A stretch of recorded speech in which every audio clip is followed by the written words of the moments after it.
Di bawah langit biru menghayati pentas keindahan, bercuti dalam negara yang penuh keistimewaan, menemui semula keindahan Malaysia, menggamitku kembali.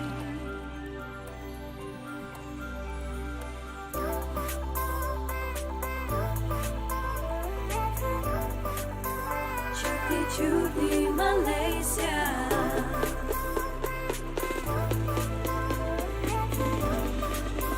cuti-cuti Malaysia.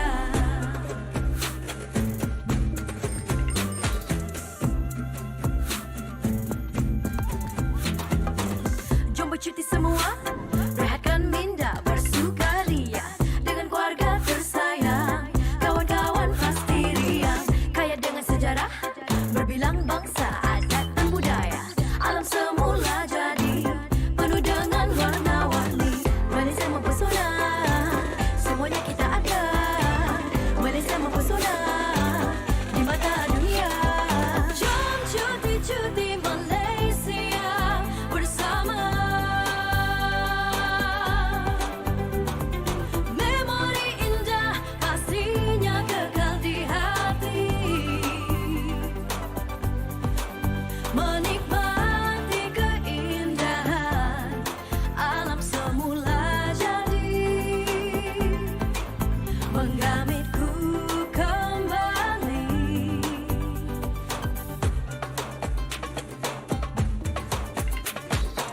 Cuti-cuti Malaysia, dari desa hingga ke kota, pelbagai destinasi untuk diterokai. Malaysia mempesona, semuanya kita ada. Malaysia mempesona di mata dunia. Jom cuti-cuti Malaysia bersama. Memori indah pastinya kekal di hati. Menikmati keindahan alam semula jadi, menggamitku kembali.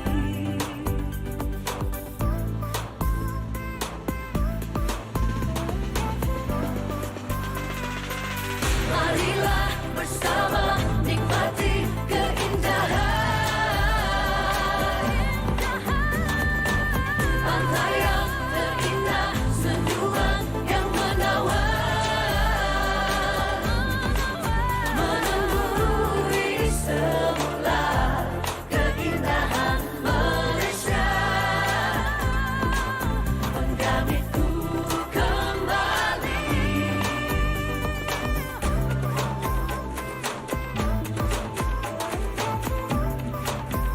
Cuti-cuti Malaysia,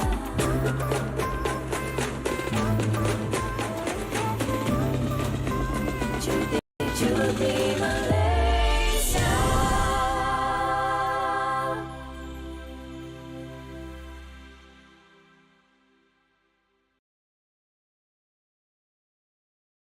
Do me a favor, turn around and wave. Yo, what's up? So just letting everybody know, I decided to do something really foolish, and I am completely regretting this 100%. Okay, what do we do now?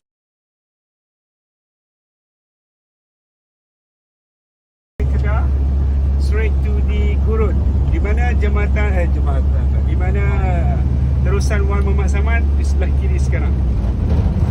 Ni macam longkang air ni sebenarnya is a canal ataupun terusan yang dibina oleh Wan Muhammad Saman, iaitu Perdana Menteri Malaysia, Perdana Menteri Negeri Kedah. At that time Perdana Menteri untuk setiap negeri ada, tapi Kedah asalnya tak pakai perkataan ataupun nama menteri besar, Perdana Menteri Kedah. Bukan negara kan? Bukan negara, tapi memang untuk negeri Kedah dipanggil Datuk Perdana Menteri Negeri Kedah, Wan Muhammad Saman, which is dia punya family berkahwin dengan keluarga diraja Kedah.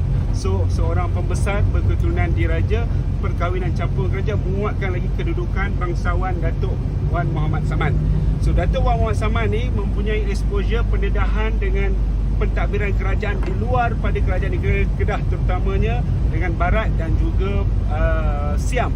Siam lagi banyak pendedahan yang luas sebab kerajaan Siam mempunyai hubungan perdagangan lebih besar daripada Kedah. Tetapi hubungan baik Siam dengan Kedah, sedikit sebanyak ilmu-ilmu dan teknologi pengaruh daripada Siam dibawa ke Kedah. So Datuk Ahmad Saman mencadangkan pada masa tersebut untuk memajukan negeri Kedah. Sedangkan pada masa tersebut penduduk di negeri Kedah adalah berasaskan pertanian, iaitu sawah padi. Tapi sawah padi di negeri Kedah ni tanahnya gersang, tak maju. Macam mana nak dibangunkan tanah ni supaya jadi seperti tapak pertanian yang maju seperti di negara Siam? Jadi Wan Muhammad Saman memikirkan bahawa untuk sistem pertanian yang baik harus ada sistem pengaliran yang cantik untuk mengairi sawah padi.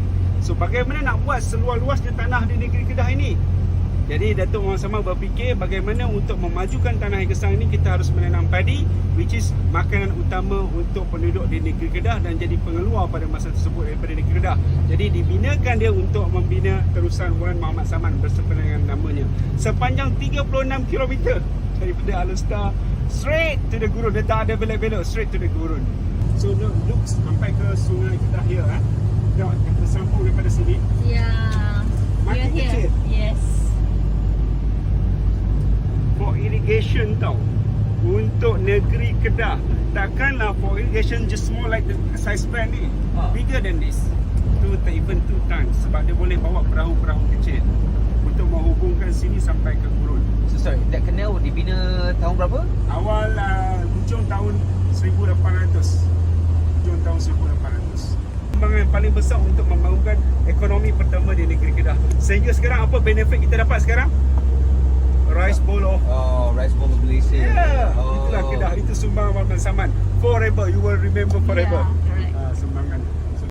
We are now live. Welcome to everybody on our live stream. Now, if you're wondering exactly what is Penang Hidden Gems doing here, well, see, the thing is, Penang has a really close connection to Kedah. Once upon a time, Penang, before Francis Light came to Georgetown and raised the Union Jack, Penang, in fact, was part of Kedah. And in collaboration with Tourism Malaysia, what we want to do is that we want to find out more about our neighbors, Kedah and Perlis. Hence why right now I am here in Alor Setar with Hairul, who is a tour guide here in Kedah. He's got a whole wealth of information that blew my mind even before we started the cameras rolling. So Hairul, okay, mulakan, tell us something about this place and the tour that we're about to go. Okay. Good afternoon, ladies and gentlemen. Welcome to Kedah, the rice bowl of Malaysia, Kedah. Okay, before we go and dig and explore Kedah, let me start with Alor Setar. How the Alor Setar started? The Alor Setar started where we stand right now. So di mana kita bermula, di sinilah Kedah itu bermula. So Alor this Setar. is the land, the first piece of land that is Alor Setar. Exactly. Ground zero, guys. This is ground zero. So you can see at your back, there's huge building presenting or picturing the Alor Setar. But this is the first time started from this small channel, or what we call in Alor, bahasa Melayu called Alor. Alor is a small river ataupun anak sungai. So Alor means Anak a sungai. small river. Okay, Yeah. so that is why a lot of civilizations usually they start in like near sungai or things like that. If you look in Middle Eastern countries, it's always a city next to a river, and Malaysia is no different. So Alor is sungai. Small river, anak sungai. Oh, anak sungai, not even the sungai. It's a small river. Yeah, definitely. Okay, daripada Alor ini ataupun anak sungai connect to the main river. Okay. Okay, Sungai Kedah. So daripada situ, daripada sungai yang besar, sampan-sampan daripada laut bawa ke sungai. Daripada sungai akan membawa kepada anak sungai. Tujuan anak sungai untuk bot-bot daripada sungai mendarat ataupun park their boats. This is the place before. Okay.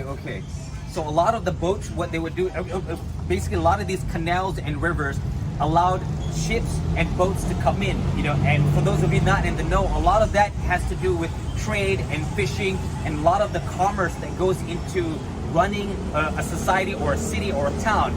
So a lot of these rivers were pretty instrumental to bringing those ships in, allowing commerce and business to flow. And one of the beautiful things before we arrived here, Hairul was explaining about what I thought was a drainage system was actually a longkang, was actually a canal which was developed by Perdana Menteri Datuk Wan Muhammad Saman. Datuk Wan Muhammad Saman. And the thing is, right, if we didn't have that canal, which is part of a major irrigation project, Kedah as a whole would not be the rice bowl, Alor Setar, would not be the rice bowl of Malaysia. Now, how is that significant? Think about it. Rice is a cultural thing. It's mostly in every Malay dish, every Chinese dish. What happens, right, if we don't have rice, imagine how different our food, our society would be. Just a simple canal. But anyways, Hairul, okay, continue on. Alright. Okey, daripada Alor Setar, nama Alor itu adalah sungai dan bagaimana perkataan star itu datang. Dahulunya ada pokok star. So pokok star tu susah nak dapat sekarang. Right. So menurut orang tempatan, mungkin orang tempatan saya refer, dia kata ada baki pokok star. So a rare star tree. So apparently he was saying that the reason why it's called Alor Setar, Alor is of course a baby river. Star is named after a very rare star tree, which one of the Pokok star yang itu buah dia bulat-bulat. Itu orang tempatan panggil pokok buah star. Pokok buah star. So this is a very rare plant and dia memang native ke Alor Setar? Native dekat sebelah Kalau tempat utara. lain? Ada juga tetapi pokok itu mulanya di sini. Yeah. So diberikan tempat ni sebagai alur terkait dengan pokok star. Oh, so this whole area where we're standing on is the origin, the birthplace of that tree. This is again not ground zero just for the city, but for the plant itself. So that's pretty amazing. Wow. Okay. So let's go explore Alor Setar. All right, let's go explore. We're gonna walk a little bit, and of course, I do have a little montage about how we Penang Hidden Gems had arrived to this beautiful city on the KTM train. So we've just got into the Grab, and we're about to head over to the KTM station in Butterworth and make our way from Penang all the way to Kedah to start off the tour. So it's gonna be pretty interesting. We're meeting up with the whole crew, the rest of the people from Penang Hidden Gems, as well as tourism. So shout out to everybody from Tourism Malaysia. It's gonna be awesome.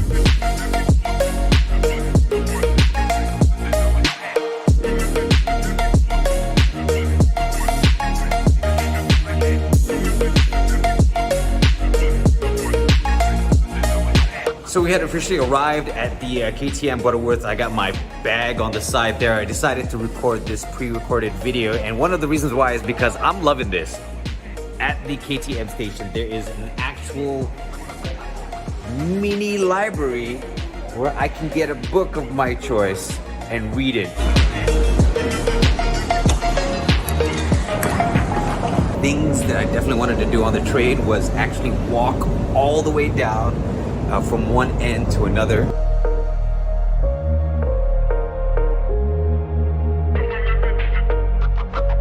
Because the fun level, if I had to like rate it from 1 to 100, is actually up there at 95. That or I just love trains.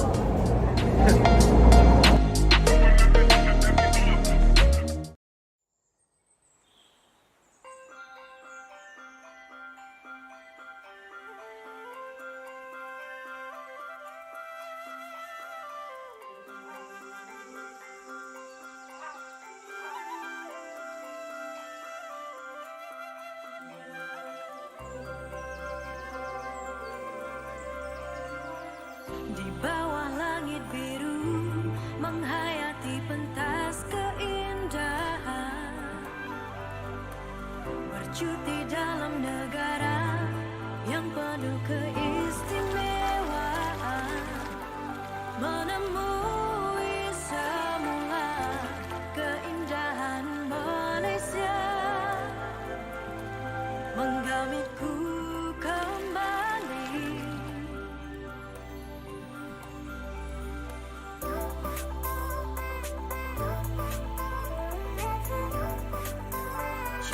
Cuti Malaysia,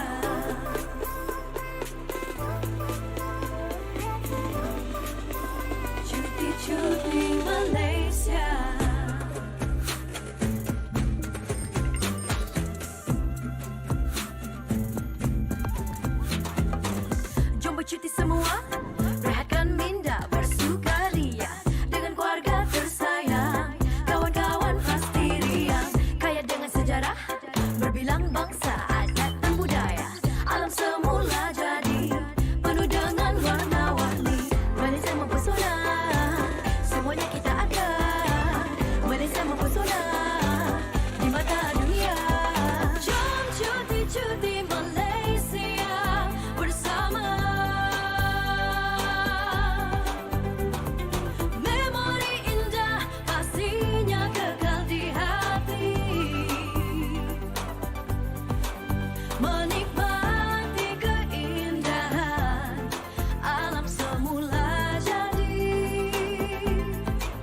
Menggamitku kembali.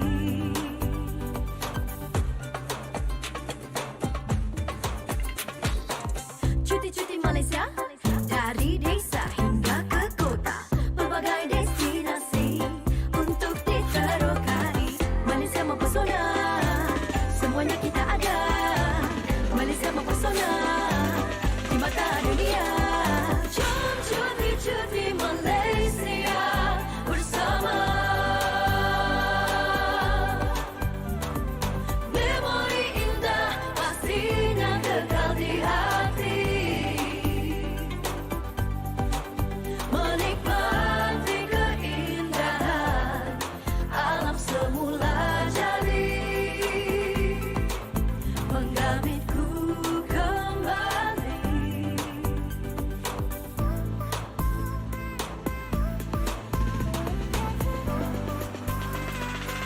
Marilah bersama nikmati keindahan. Pantai yang terindah, senyuman yang menawan. Menemui semula keindahan Malaysia.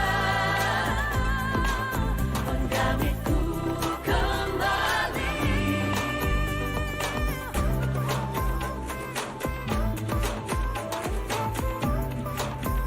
Cuti-cuti Malaysia.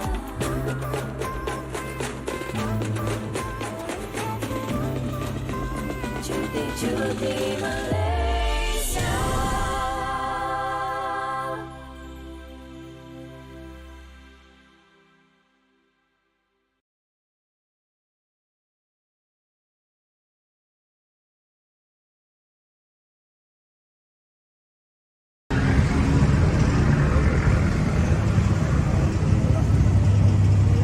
Okay, Hairul, this is a wide open space. This used to be the Padang Court. Padang Court is a wow. square for our official ceremony, for state official ceremony. Alright. So right now it already used the what we call this granite. So before this is glass Right. Okay. But is it still used for official ceremonies though? for the official state event. Oh, okay. Okey, sini dahulunya dikenali sebagai Padang Court. Padang Court ni dulu adalah tanah hijau, sebahagian daripada perkarangan istana. Dan kita duduk ni adalah sebahagian perkarangan istana. Okey, saya bercerita tadi mula daripada Kuala Kedah, bawa ke Kota Alor Setar. Yeah. Pembangunan pertama kerajaan di Kota Setar. Dulu dipanggil ke Kota Setar ataupun bandarnya Alor Setar. So istana yang dibuka adalah istana di belakang tu, nampak itu. Istana Pelamin. Istana Pelamin. Okey. Kenapa istana Pelamin ada panjang cerita. Okey, bila dibuka saja kerajaan dan istana, kawasan sekitar akan membangun. So sekarang ni kita berada di kawasan tapak istana. Kalau di tempat-tempat lain ini adalah kawasan larangan. Forbidden Kingdom.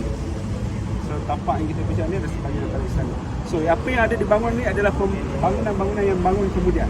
So setelah dibangun istana, kita nampak tak benda yang warna orange itu adalah balai nobat. Dan opposite balai nobat nampak jam besar, menara jam besar. Okay.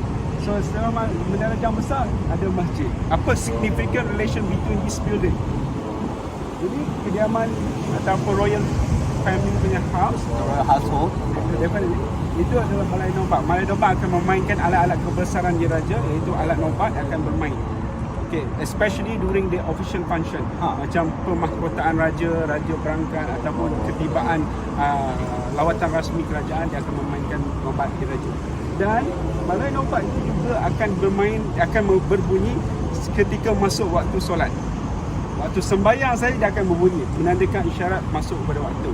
Dan dah dimodelkan terletak jam, so menunjukkan waktu-waktu masuk, membantu bila let's say lah kita waktu Zuhur 1.30. So duduk jam besar, balai nobat akan berbunyi, tuanku akan orang istana akan okey telah masuk waktu. So tuanku akan bergerak masuk ke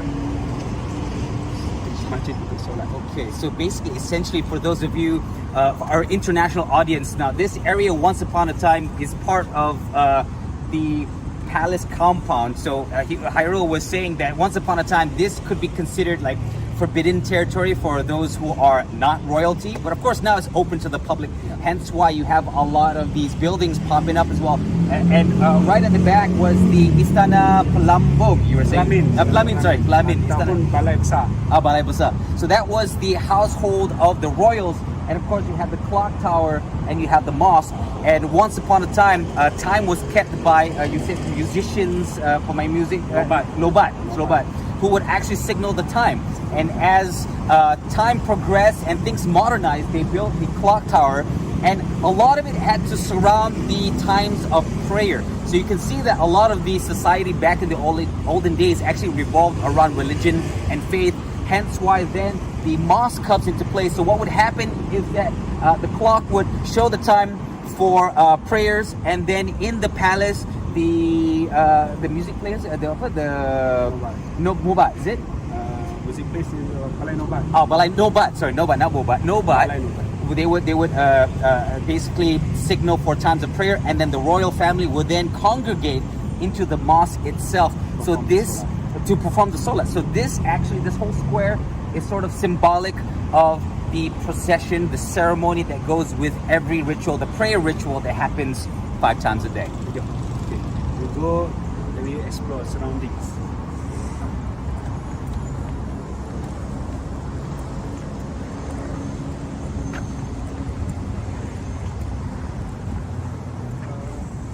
Saya tak pergi susun mengikut order, okay? Boleh. Kalau ikut order from one move here and that, mungkin Boleh. Kita buat macam ad hoc. So Hairul was wondering, is it okay if we actually did it out of order? I'm like, yeah, of course, it's fine. We're here about the history. Okay guys, ini adalah bangunan lama mahkamah besar.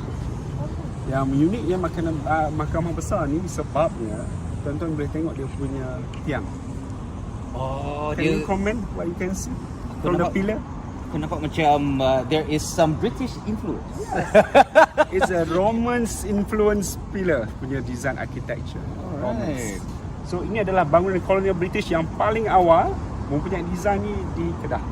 Wow. Paling awal so not many people tahulah bangunan yang paling awal. As you can compare the influence British colonial bangunan here. And it's very interesting. Sini you boleh tengok colonial, sana you tengok nampak lain.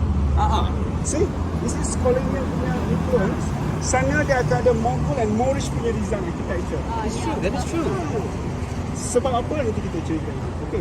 So dekat balai seni ni used to be, ni adalah nama moden dia yang telah dijadikan balai seni, tapi sebelumnya adalah mahkamah besar yang menjadi mahkamah, and selepas mahkamah dia akan jadi pejabat untuk jabatan kerja raya, jabatan audit dan jabatan kerajaan yang lain. Dan during the Japanese occupation, this is one of their headquarters. Wow. So hari ini dia dah jadi balai seni. Beauty, you tak perlu pergi Itali ataupun Roman. You see dia punya building architecture. We already have this one in Kedah. Shit. But people don't know. Okay, apa yang menarik ke dalam sekarang dah jadi balai seni. Dia mahu menempatkan banyak lukisan-lukisan anak tempatan Kedah ataupun orang yang pelukis-pelukis seni yang bertugas di Kedah, menetap di Kedah. So hasil-hasil pameran letak di dalam. Don't get shocked. Value satu-satu lukisan nearly 1 million. Wow. So basically, essentially, to again, once to our international audience, okay, the reason why this building is very special, and if you notice, it also bears a lot of resemblance to the buildings around Georgetown, is because it is influenced by British architecture. And as we've known before, the colonialists, when they were here in Malaysia, a lot of the engineers that built the buildings were actually military engineers. And what they like to do was bring Roman influences into the structure, because it also showed their engineering prowess. I'm sorry, I added to what Hairul said. But anyways, this is actually originally, now it's a center of art for the state of Kedah. However, before this, it was actually the High Court. It was a place of importance, of justice. But what happened was during the World War, when the Japanese came in on their bicycles and then took us over and occupied us for a while, they actually used this as a headquarters. And once all of that was finished and we got our country back, we actually turned it into a place of art. And Hairul was saying that, okay, so you also have works of art by artists within Kedah itself. Kedah je kan? Okay, just Kedah, and also orang-orang Bugis, right? orang-orang. Anak Kedah ataupun yang pelukis-pelukis yang berkhidmat di Kedah. Oh, okay. So it's basically artists from Kedah or artists that were commissioned by Kedah to do artwork, and some of the paintings inside are actually worth millions. Okay, let's go and see Oh, what jom. is the All right, let's have a look treasure inside. inside there.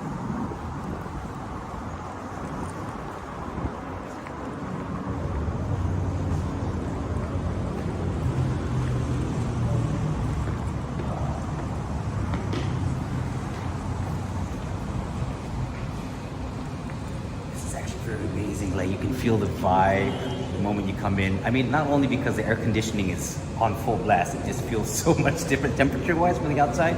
But you come in and then you have a peek at all the artwork on the sides here. You can definitely feel the love and preservation of art in the building itself.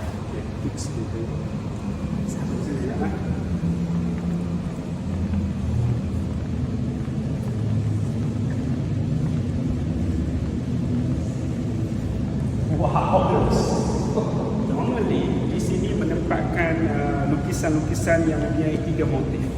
First motif adalah berasas motif-motif abstrak. Okay. Yang kedua berasaskan what we call it, macam pelambangan individual ataupun kita kata nombor 3 adalah pelambangan jenis landscape. So ada 3 elements. So ada pelukis-pelukis yang lebih kepada abstrak, ada yang lebih kepada figuratif, figura, and ataupun yang ketiga landscape. So dekat belakang kita ni lebih kepada motif abstrak. And believe me, these paintings, how much it costs? I'm gonna guess 1.5 million. Yes, nearly 1 million. Oh wow. So this is abstract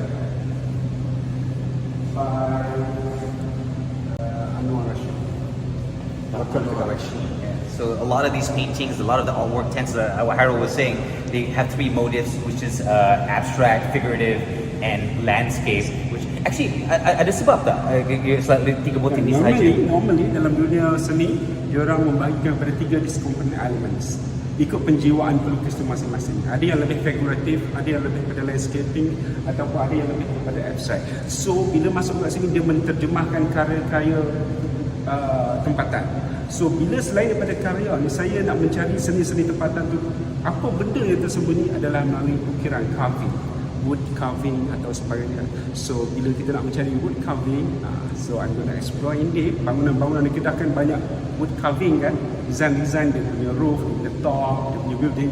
So everything is spent inside here. Come. So Hairul was actually saying that it just so happens that a lot of the artists were mostly influenced, like it's sort of like an artistic movement, and a lot of the artistic movements within Kedah revolved around these 3 things. But he did say one of his favorite things, one of the discoveries he had found in terms of the art scene is wood carvings, which is what he's showing us now. Okay. This is one of the carvings. Motif sulur kangkung, pokok sayur kangkung. Wow. So ini kangkung ke? Ini kangkung. Okay. Ini sulur dia yang macam anak pokok dia yang menjala tu. This is sulur. Oh. So yang ni di mana dia punya location kalau dalam bangunan rumah? Di garden lah. Entrance. Bumbung atas. You can see. Oh. Ada palace. Nanti kita explore. Dia ada okay, sini. Nampak tak dekat atas bumbung sana? There, kat istana. Right. Up there, sulur kan. The green one. The green one. So essentially, the carving that we saw is usually put at the head of the arch of most households. And just now we were looking at is actually pintu apa? Istana. Istana. At the door of the palace. That was the kangkung plant sprouting out into, I don't know, welcoming guests. Part of the motif of the carvings. Ya, selain daripada itu landscape awan arah. Awan berarah ni adalah awan-awan yang berarah, awan yang bertiup oleh angin. So ditukarkan, diterjemahkan dalam bentuk ukiran ini dipanggil motif awan arah. Awan. Awan yang bergerak itu. So a lot of these carvings are within the sort of the winding vines motif. Kenapa dia selalu dalam awan arah? Ada sebab. Okay. Kalau kita tengok pemandangan awan, kita boleh nampak awan yang berkumpul, awan yang berkumpulan, dan awan yang bergerak betul. So daripada situ motif itu diterjemahkan dalam bentuk motif ukiran. So kiranya sebab dekat luar-luar memang dulu memang jungle, memang banyak pokok-pokok, so banyak motifnya is reflective of that kan? Ya, reflect dengan alam. Sebab reflect alam ni dia berkait dengan locality tempatan tu. Let's say kalau kita berada di negara lain, ya apa alam persekitaran yang diterjemahkan dalam bentuk ukiran dia. Kalau dekat tanah Melayu ni kebanyakan apa yang beritahu sini itu diterjemahkan dia. Macam kangkung, definitely dekat Southeast Asia. Kalau dekat London, England, might be tak boleh jumpa kangkung. So motif lokal tempatan diterjemahkan dalam bentuk kraft tangan tempatan. See, that's the beautiful thing about it. See, so a lot of the motifs of these artworks, although you're like, why vines? Why the flora? And Hairul was saying a lot of it has to do with because now it's a city, but once upon a time, all of this was jungle. I mean, if we were like somewhere in Europe where you had mountains and snow, that would be what the carvings are about. But because we were surrounded by a lot of plants, unique plants that is only found in Southeast Asia, a lot of these carvings, a lot of these influences come from Malaysia being Malaysia.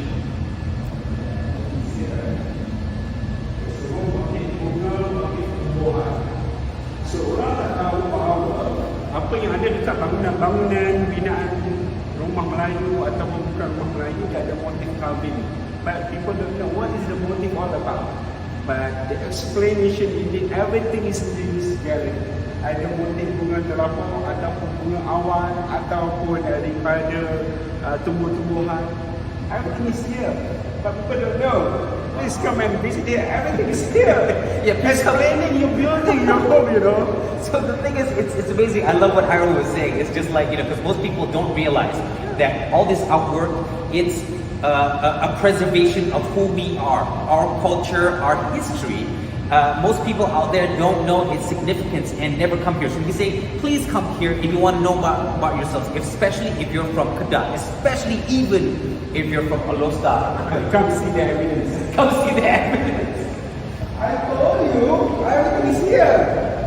Alright. This is the replicates, the wooden craft, you see? The motif of flowers.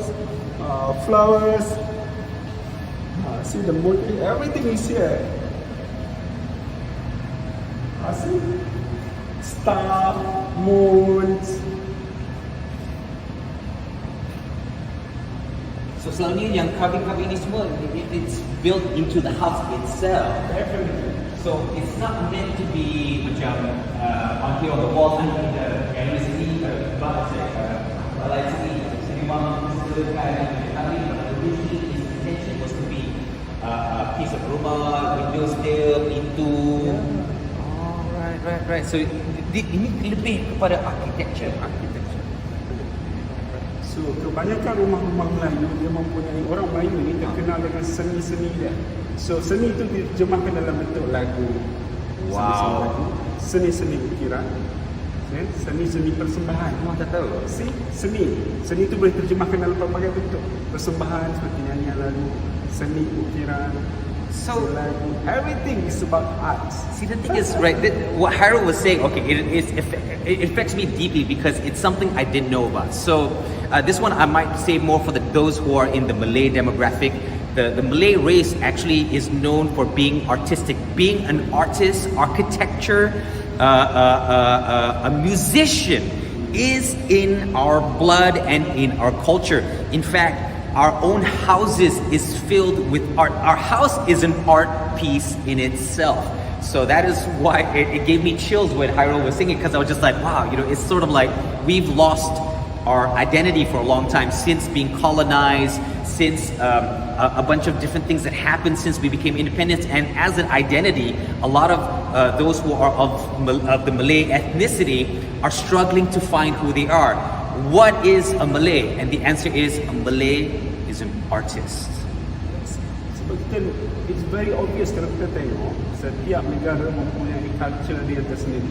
Culture dia terbentuk daripada mana? Daripada nilai-nilai yang dibangun oleh masyarakat tersebut. Let's say lah, kita British, kita pergi dia punya building plain, simple. Kita boleh anggap mereka dia bangsa yang simple. Tapi bila datang daripada Southeast Asia, Indonesia, Malaysia, Brunei, even some of the Chinese continent, kita see a lot of arts, craft, nyanyian, persembahan, lukisan, termasuklah ukiran-ukiran itu. The expression of their arts into physical evidence. Wow. No, I love what Hairul was saying that, okay, because he was saying that, like, if you notice, British architecture, very simple, Roman architecture, very simple, is because they're more of, I don't want to say functional, I'm trying to translate it into English, but the best I can come up with, they're more of a straight up, simple, that is it kind of culture, as opposed to the more you get into Asia, especially Southeast Asia, you have the more flowy, artistic, painting, architecture, music, all built into the culture itself. So we are an art-based culture, as opposed to something like the colonial British Empire was more on industrialization. So we're gonna go and see another painting.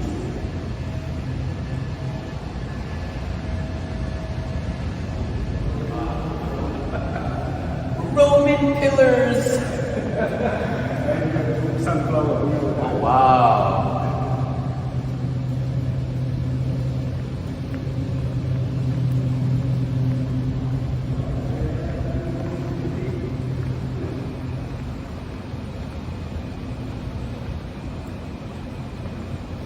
Okay, kalau di sebelah sana tadi kita tengok abstrak, di sini kita tengok figuratif. Okay. Guess me, how much this one? Oh, I would say at least.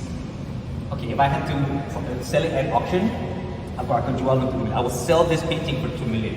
It's realism, and it also showcases cultural heritage of the Malays. Okay, ini gambar yang dengan figuratif. Figuratif seni masyarakat Melayu yang terkenal dengan silat. Pertarungan silat. So ini value menurut kurator seni beritahu dekat RM1. Another painting that is worth 1 million.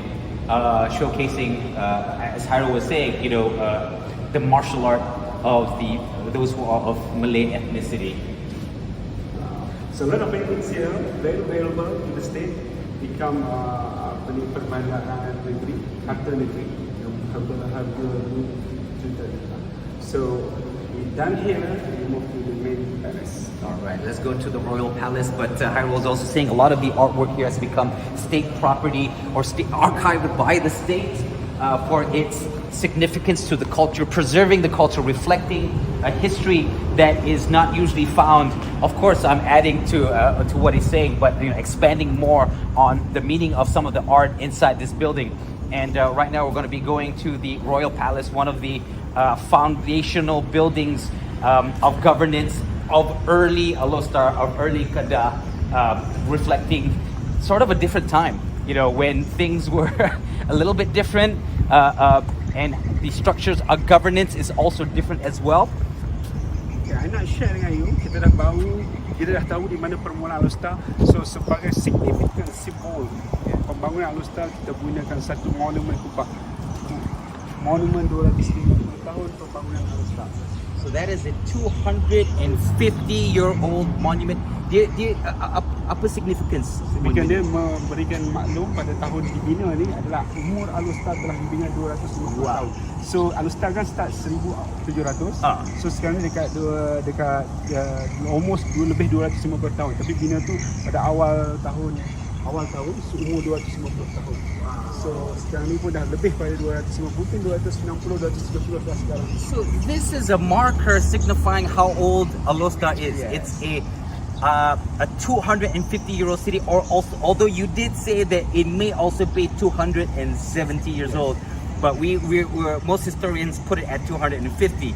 So this is a very old city. So, dimulakan tahun berapa? Awal 1700, kurun 1700. 1700s. This city was formed in the 1700s. To put that into perspective, Yes.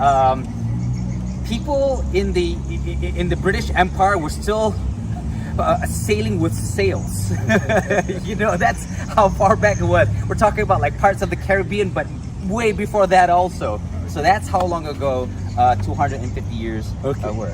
So sini sebenarnya bangunan bersejarah. Ya, saya dah beritahu tadi sana istana. So bila ada istana, compound berhampiran mestilah bangunan-bangunan pentadbiran, mahkamah pentadbiran, program agama dan sebagainya. One of the building is bangunan Wan Mamat Saman, bangunan Perdana Menteri Kedah. Ini bangunan dia mempunyai colonial British influence. Oh, okay. So bangunan dia. So inilah pejabatnya bersebelahan dengan istana. See? Okay, so it's right next to the Royal Palace. This is the office of the Prime Minister of Kedah. And Bangunan Wan Muhammad Saman. Bangunan Wan Mat, the one that built the canal. Yes. Oh, okay. But no longer used for the state administrative office, but it's been used by Jabatan Hairul Agama Islam and Majlis Agama Islam. Now is the Jabatan Hal. So basically, you can say the religious government body of Islam in Kedah. This is their building, but once upon a time it was the Kedahan Prime Minister's office, which was right next to the Royal Palace, which makes sense.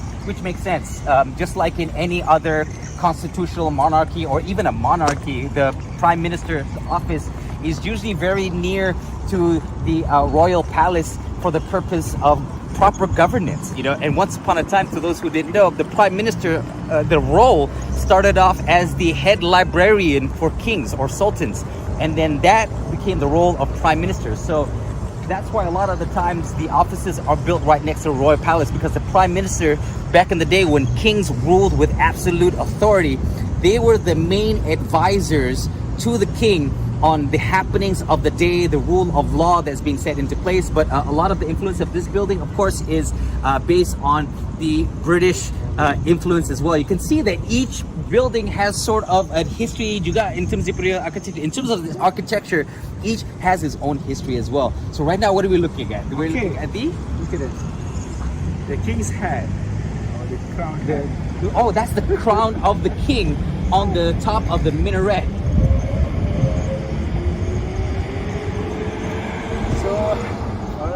Ataupun the local names kita panggil tengkolok yang dipakai oleh raja. Okey, tengkolok raja ni mempunyai design yang sama seperti Negeri Sembilan yang kita panggil tengkolok dendam tak sudah. Dendam tak sudah. Wow. Kenapa dendam tak sudah? Banyak teori kita mungkin dendam tak sudah ni sebab kita telah melalui pengalaman series of war. Wow. Perperangan dendam antara kerajaan, perperangan mungkin dikatakan itulah significant of the tengkolok dendam tak sudah. Wow. Okay. So I'm gonna have to translate that exactly in English. Okay, but first before that, so this is representative of the crown of the king, which actually in Malay culture is more of a cloth turban. And the thing is, it's called the crown of unending vengeance. And the reason why is because of all the wars that happen within this land, the vengeance never ends. Wow. Long story, eh? Wow.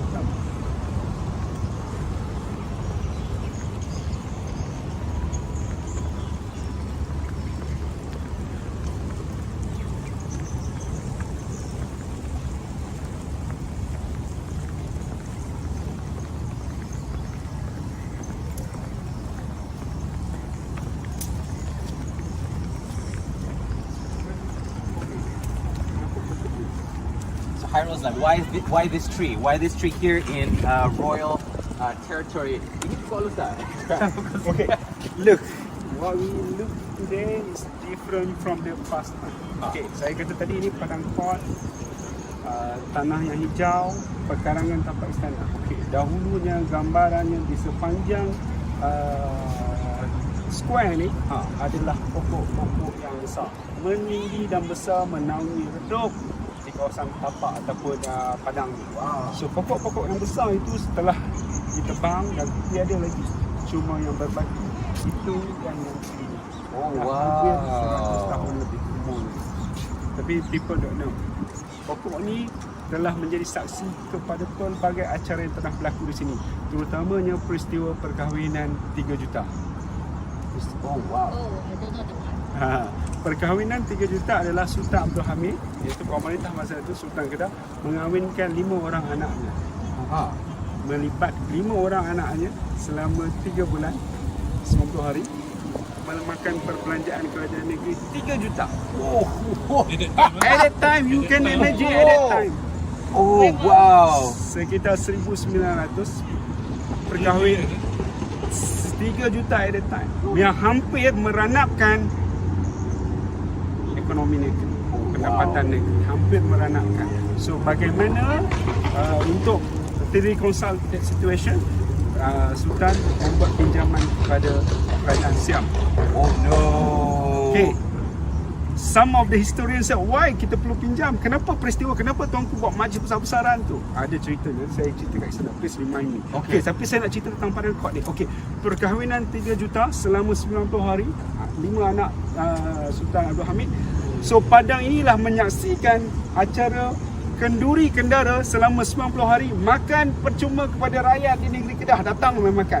Dan bagaimana makan itu dihidangkan, diservekan. Semua daerah-daerah di dalam negeri Kedah, pembesar-pembesar harus berkumpul, membuat satu kanopi ataupun kita kata kampung masing-masing, ataupun masa orang kampung ni kemah kenduri masing-masing. There, here and there, everything, mengikut kampung masing-masing dan memasak ikut menu tempatan masing-masing untuk dihidangkan kepada masyarakat tempatan yang datang menghadiri majlis perkahwinan.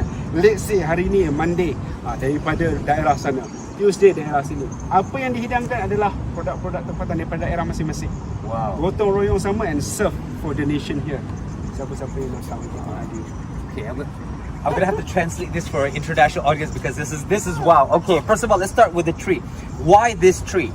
Well, once upon a time, these trees used to line the royal court, which is where we're standing, and basically it was almost like a wall of nature. These trees would grow so big, so huge, and their branches would extend so far that it was almost like a canopy. And because of the development, these trees have been removed, but these trees are over hundreds of years old. And they are the last ones of that wall of trees that line the court. And these trees have borne witness to many political, royal events. And one of the main ones that is quite significant, as Hairul was saying, is called the wedding of 3 million, or the 3 million wedding. Now, what happened was the Sultan Rahman. Sultan Rahman at the time had 5 daughters, and he held a wedding that cost 3 million at the time. And mind you, at the time, 3 million is almost like saying 3 trillion. You know, that's how much of an expense it was. It was so expensive that he had to borrow money from Siam or Thailand, and Hairul is going to explain the economic repercussions and why he did that as well, because economically it almost ruined the kingdom. And the reason as well it costs so much is because the king, during the wedding of his 5 daughters, had invited and fed every single citizen in the state of Kedah. So everybody from the different constituencies, villages, different areas and districts came together, and then each one had its own specific canopy, a specific area where the cooks would cook the special cuisine of each and every people, every district, to serve the people. So imagine it's like, come eat for free, and not only do you eat for free, it is cooked by the royal chefs in the dish that you grew up with. The best dish that your district ever produced, that is what you're gonna have for the wedding. For 3 months. For 3 months. so people were fed.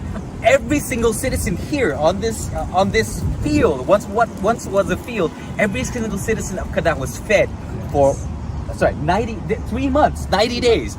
So that's crazy. You can see, Oh wow. So Hairul's showing me what the trees used to look like, and yeah, it used to be, I don't know if we can see that clearly, it's on a phone, but it was basically literal walls of trees lining the field, the royal palace field that we're standing on. And these trees are the only ones that are here, and they bore witness to one of the major financial spendings in the history of the state. Okay, come.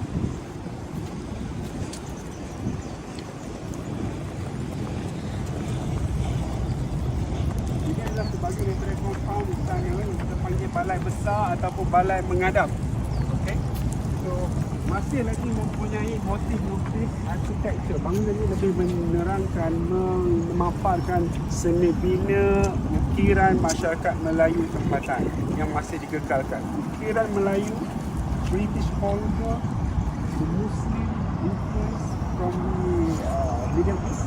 So sinilah dataran dipanggil dataran budaya. Oh, so this is the reason why this place is called Dataran Budaya, or the central, the cultural central. And the reason why is because you have the main hall of the palace, and it is very much influenced by Malay architecture representing the Malay peoples. And then you have the governmental buildings, what was once the halls of justice, influenced by British architecture. And you have the religious architecture, which is influenced by Middle Eastern, Mongolian architecture as well. And when you put this all together, it reflects the myriad of the culture of Kedah as a people. Hence why here, it's sort of like this place is a testament, a symbol of the mixed culture of the people itself. Okay, tu suruh kampung kita tadi. Oh. So The they wooden belong, craft, okay. That is the motif. So that is the sculpture that we saw earlier of the kangkung plant coming out of the ground, sprouting at the anchor of the roof, the main I think it's a cornerstone, corner wood, basically right at the top of the V of the roof in itself. Kita tengok ke istana. Alright, So we're gonna have a look at this the is palace. the official event untuk tuanku. Bila tuanku naik tahta Crownations. Hari ni pun juga ada official ceremony macam tu? Tak ada. Bila tuanku pentabelan New King of Kedah, dia akan take place here. Oh, okay. Okay. So sekarang ni dia tutup hanya untuk official event saja. So this is dia punya balai rung ataupun balai menghadap. Tetapi untuk kediaman, their family household at the back. So go and see. So this is not where the royal family lives. Their living quarters is in the back. This is only purely for official events, and it is mostly used for official functions or royal functions like the crowning of a new king. And this is all formerly, well, actually no, it is still part of the whole palace design, where you have the main area outside for the public, and then you have the inside with the royal family, their private quarters where they live, work and play, and official functions are conducted in the main hall. Okay. Ini sejarahnya yang kaya dengan sejarah. Ada sejarah suka dan luka, ada sejarahnya. Okay, as I told you, kita bermula daripada Kuala Kedah, mempunyai siri-siri serangan daripada kerajaan Bugis, Aceh dan juga Siam. Setelah Siam pada sekitar 1821, menjarah di kota Kuala Kedah is not end there. Daripada Kuala Kedah bergerak to the central of the government, Kedah, sampai ke Alor, menjarah sehinggalah istana ini pernah dijarah dan terbakar. Kita tengok hari ini, nampak tak bangunan-bangunan ini? Yang tembok-tembok ni kenapa nampak macam pendek, sekat ataupun separuh saja? Ini pernah terbakar. Oh, wow. Daripada peperangan Siam membakar. So tuanku lari. Istana ni hampir terbakar dan sekarang dah dibaik pulih. Nampak bangunan nampak macam baru. Sebenarnya dulu ni tak ada. Wow. So ini kediaman dia tuanku. So ni tapak balai rung istana. So sini mempunyai siri-siri peperangan dan juga event-event rasmi diraja, di mana tuanku mengahwinkan anak dia tadi. Kahwinan 3 juta pun dekat sini, dan hubungan diplomatik, barang-barang istana pun ada di dalam, dan di dalam sangat rahsia-rahsia tersebut. Cuba kita tengok. So basically, Hairul was saying there's a lot of happy and sad history with this place as well. As we're walking, I'm going to explain exactly what he said. So since the 1800s and even slightly before that, you know, the Kuala Kedah, the Empire of Kedah, had actually been at war with the Siamese, the Acehnese, as well as the Bugis people. And because of these wars, it resulted in a lot of the structures here. If you notice, they're kind of rebuilt because they were actually burnt down, and the royal family and the king himself also had to vacate the royal palace for safety. The whole area had been sieged and attacked by the enemies of Kedah. And right now we're going to go inside to see more of the memorabilia and the belongings of the royal family, ones that he can show. He did say there are a couple of other items that are stored in secrecy for various myriad of reasons. But right now, what is open to the public, we'll have a look and have an inside look at what was it like to be a royal in ancient Kedah.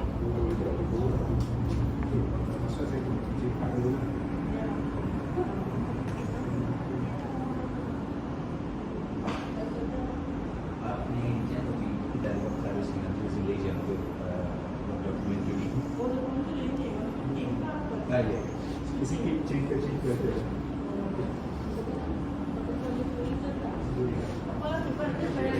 Saya spot sikit sampai depan. ada kami bertujuh dia.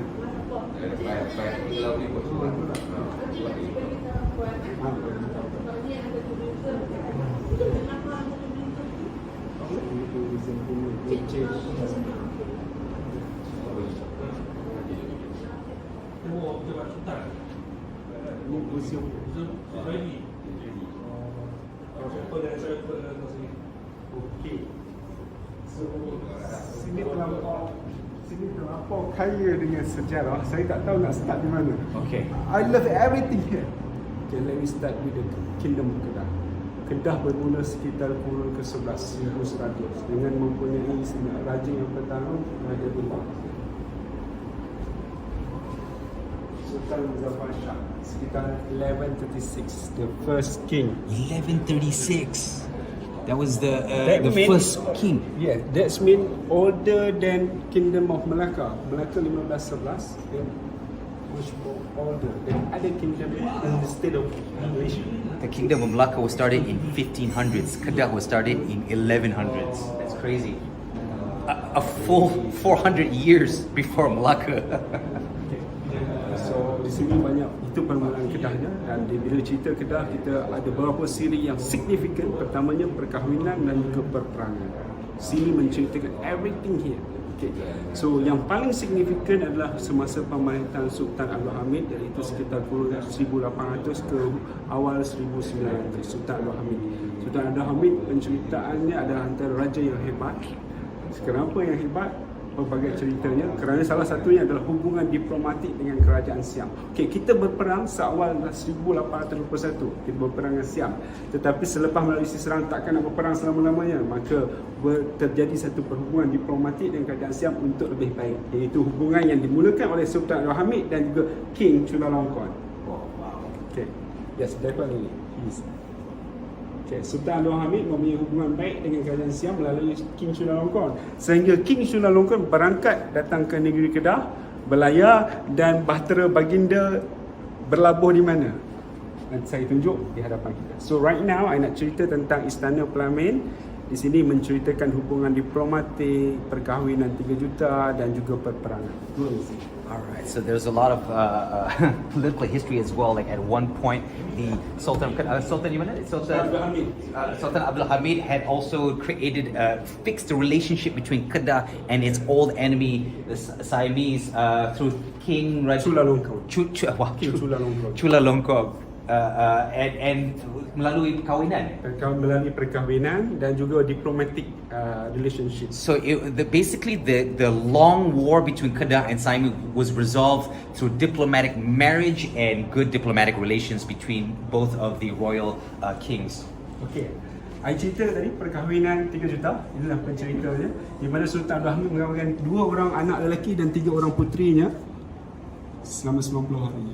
Ini adalah peterana persandingan dan juga tempat bersiram. Siram ni anak raja bila satu event ditabalkan atau berkahwin akan dimandikan dengan special water untuk menyucikan diri. Dipanggil bersiram. So yang ni adalah persada, panca persada di mana perkahwinan macam stage dia. Right.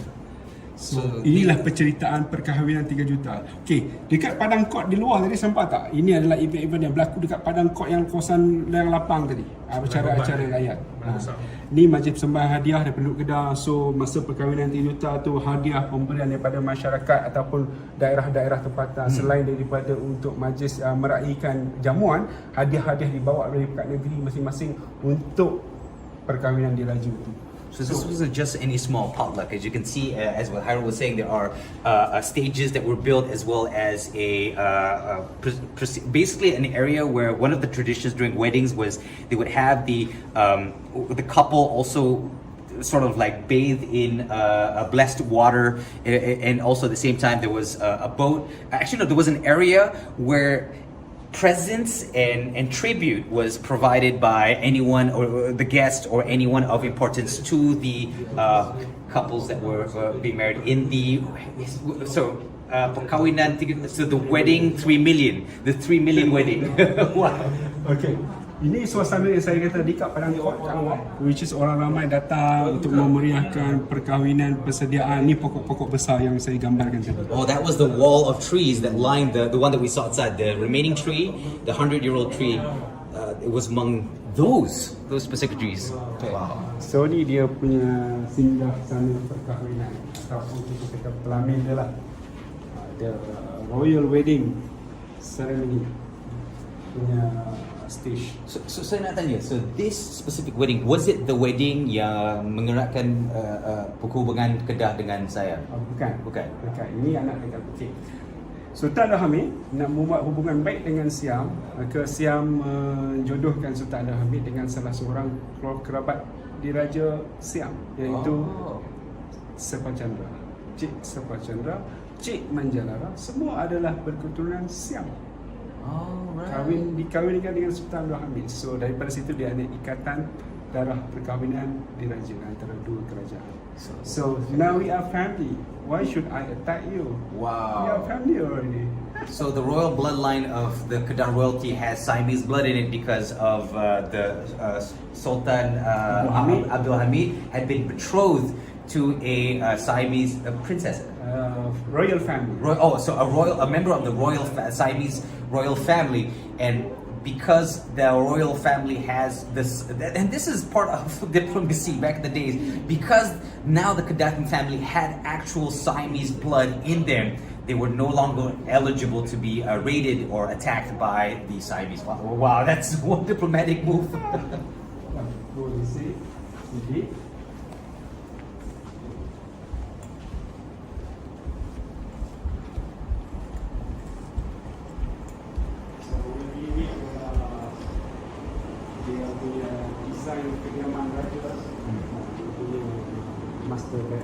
Master bedroom of the royals. So these are the necessary in the house, in the rooms. So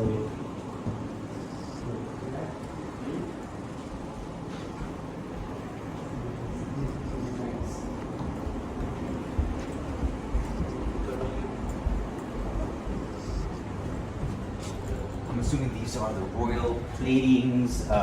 Itu untuk makan sirih. tepak sirih. Set of tepak sirih. Wow. So sirih was a very popular thing amongst the Malay culture, about Malay customs, and it's usually a leaf with betel nut and amongst other things, and then they would chew it. This is compulsory accessory. It's Compulsory. Wow. Even from ancient time until today, this is compulsory. So chewing of the sirih is very much part of the royal, even local, normal civilian culture as well. My grandmother chewed a lot of So sirih. everything is made of copper, right? Okay.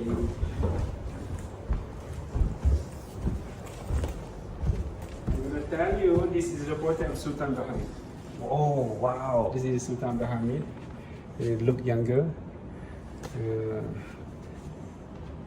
So he was the one that repaired the relationship between Kedah and Siam. Okay, Sultan Abdul Hamid, diplomatic relationship with King Chulalongkorn. They visit King Chulalongkorn to Kedah. So everything is portrait here. So visit Tuanku using the elephant, visit the state district in Kedah using the elephants. Okay, look here. This is special gift conferred by the King Chulalongkorn of Thailand. That's why most of the Thailand people come and visit Kedah, or specifically the Istana Parliament, to visit, go and see this, apa you kata, pingat kebesaran daripada King Chulalongkorn kepada Sultan Abdul Hamid. So just to see this, and then they go back. So this is what you were saying, like a lot of tourists from Thailand, they would come all the way just to see this? Yes, and then this go back one, home. that's it. Wow. Because this came from the royal king, and it had special historical significance that he made this for the Kedah royalty as well during the wedding. Ini macam apa, darjah kebesaran King Chulalongkorn kepada Kedah, symbolic significant relationship between these two kingdoms. Oh, this was a symbol of friendship, of kinship between both kingdoms. and solidified their family, their heritage as one together. Wow, that's Another thing saya nak kongsi adalah macam cerita-cerita dongeng tempatan ataupun it's not proven. Some sort of sounds like mystical, some sort like God relevance. Can you see here? So he's saying that there's a little bit of a mythology. You could say it's also borderline on superstition, but it's a very interesting tale as well, whether it's true or not. And he's going to tell us what it is. It's the Songkok Sultan Abdul Hamid. Songkok Sultan Abdul Hamid ini menggunakan bulu burung cenderawasih, burung yang terbang di awangan, di angkasa, di awang saja, tidak berpijak pada bumi. wow. So just like cerita dongeng ataupun storytell, I don't even know. Okay, so masyarakat memang percaya. So Songkok Abdul Hamid menggunakan bulu-bulu cenderawasih, dan Sultan Abdul Hamid adalah seperti seorang sultan yang berdaulat, yang mempunyai something special about him lah. Bila daulat tu, banyak cerita-cerita tempatan bahawa bila Sultan Abdul Hamid datang berangkat, ada cerita misteri yang berlaku di sebalik kehadiran baginda. Sehingga contohnya, gambar Sultan Abdul Hamid, bila kita melawat di mana-mana kedai, kenapa digambarkan gambar Sultan Abdul Hamid? Sebab mereka percaya keramat Sultan Abdul Hamid ini membawa perniagaan mereka untung ataupun keuntungan dalam premis yang pelaris macam pelaris. Dia macam cerita dongeng atas sebab, dan gambar itu adalah gambar seperti ini. Wow. So it's almost like a local superstition, because they said that his songkok, his crown, the feathers on his crown was from a burung apa? Burung Cendrawasih. Burung cendrawasih. It's a bird that flies up beyond the atmosphere and not once touched the earth. And because of that, and of course because of his general presence, he has this aura of wealth and prosperity. And apparently, the local superstition is that if you were to hang a picture of Sultan Abdul Hamid in your shop, you would bring prosperity to your business, wealth, because of his, in a way, almost like you were saying, almost like his superpower, his aura, his mystical energy, his fire, you know. It's not proven, probably kebetulan ataupun just cerita-cerita masyarakat tempatan. Well, it's not proven scientifically, but again, it's mythology, it's superstition, but it adds flavor to the culture, nonetheless, you know. Okay. So dalam sini banyak tempat menarik, but we have limited of time. Kalau we go explore everything here is something I can explain to you one by one. But I just point out the important point of significant event happened here. So just like the Tengkolok Cendrawasih, bintang kebesaran Chulalongkorn, picture of King Chulalongkorn and Sultan Abdul Hamid. I just want you to explain one thing. I see weapons inside there. If you could just explain what those weapons are, that would be fantastic. So, you know, we were talking about war and the Kedah and the Siamese and stuff like that. So these are the only things that I see in the Royal Palace exhibition that's reflective of war, muskets and a sword. Ini barang-barang persenjataan ni bukanlah yang official, yang rasmi. Ini hanya kegunaan biasa saja, macam pedang, macam senapang memburu. Ini adalah sebahagian peralatan yang koleksi peribadi tuanku. Tetapi masyarakat Melayu, dia punya alat equipment yang utama ataupun yang relate dengan Melayu adalah keris dan juga lembing. It's not here, another building. Okay, so basically the official Malay weapons was the kris. Lembing tu apa dia? Macam It's just like spear. So the spear and the kris. These were the personal collection of Sultan Abdul Hamid. So he had rifles and sabers. These were part of his personal collection.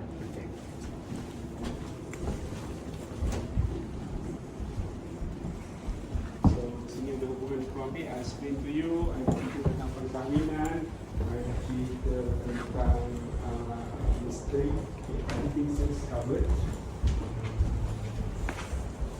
So yeah, I get that word pesan apa tadi? Remind me. I think you were saying about why they spent 3 million on the wedding. Okay.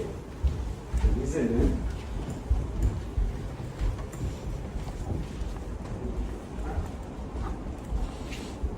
We're gonna find out why they spent 3 million on the wedding. So it wasn't for the photos. The photo is here, 3 million. So, according to some of the historian and local people said, Yeah. 3 million expenses for the royal wedding ceremony. First, pendapat yang pertama mengatakan bahawa kerajaan Kedah ini mempunyai hasil pendapatan yang banyak dan kaya. So kebanyakannya dikawal oleh British colonial. Everything took away to their country, everything. Okay. So hasil yang ada dalam negeri ni, tuanku dah berfikir ke depan. Kalau kita macam mana pun selagi koloni tak keluar, dia akan menjarah hasil pendapatan dan hasil harta-harta negeri di Kedah. Jadi tuanku berfikir bagaimana supaya pendapatan ini, hasil kerajaan ini dapat dimanfaatkan kembali kepada negeri.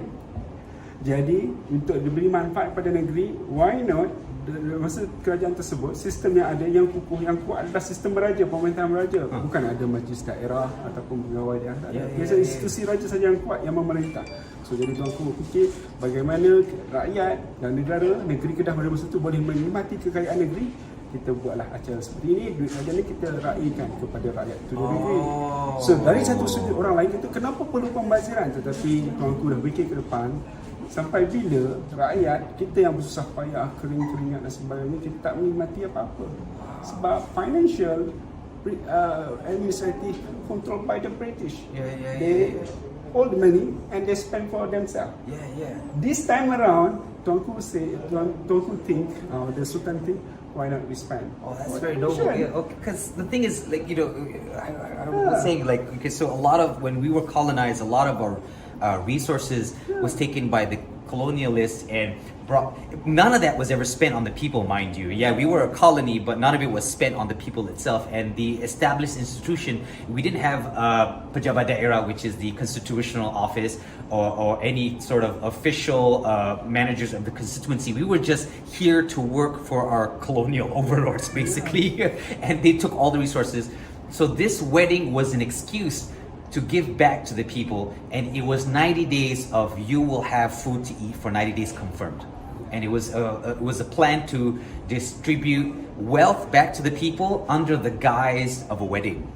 That was the purpose. So bila kita dah almost bankrupt, jadi tuanku kata, so kita punya pentadbir adalah British. Let the British take. Oh my God! Oh, okay. To recover the losses. So what happened was, it was also a clever jab at the British colonialists as well. So what happened was, so because of this wedding, the economy of Kedah was in debt. But he was just saying, well, I'm not the economy of Kedah. The economy of Kedah is owned by the colonialist British. So let them settle the debt, and that's why he borrowed money from the Siamese. Oh wow! So he borrowed money.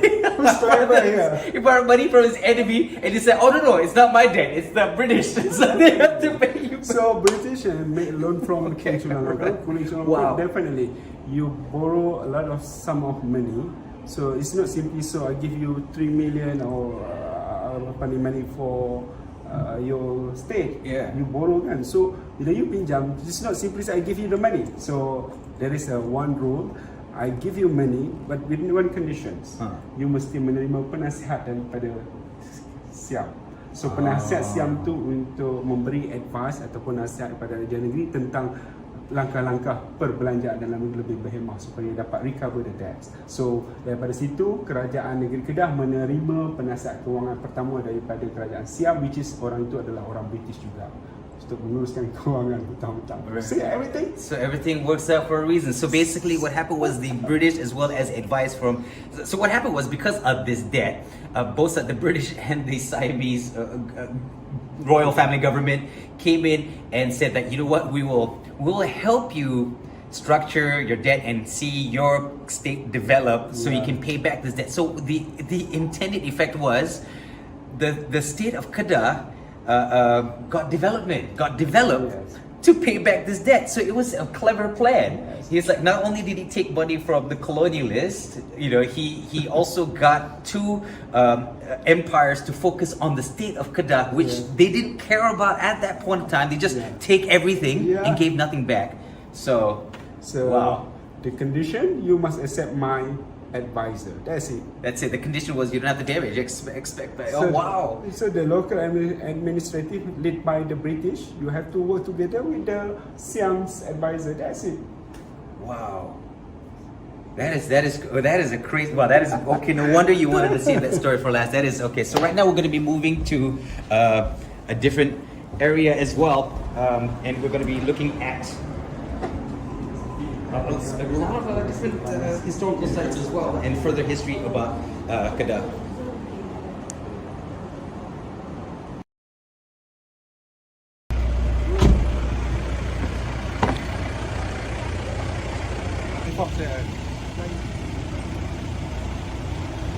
Selling. I've seen it. Oh my god, hey! What? You bloody look out. So amazingly fun. There's a lot of things happening, especially this Menara right here. And then we just saw somebody go. What is that called? Sky like Absolutely. abseiling. Is that abseiling? Wow, amazing stuff happening right here, man. And the 65 meter, actually is a telecommunication tower, just like Menara Kuala Lumpur lah. So ni adalah highest building lah di Alor Setar di Kedah. Something about telecommunication towers, huh? Kena tinggi.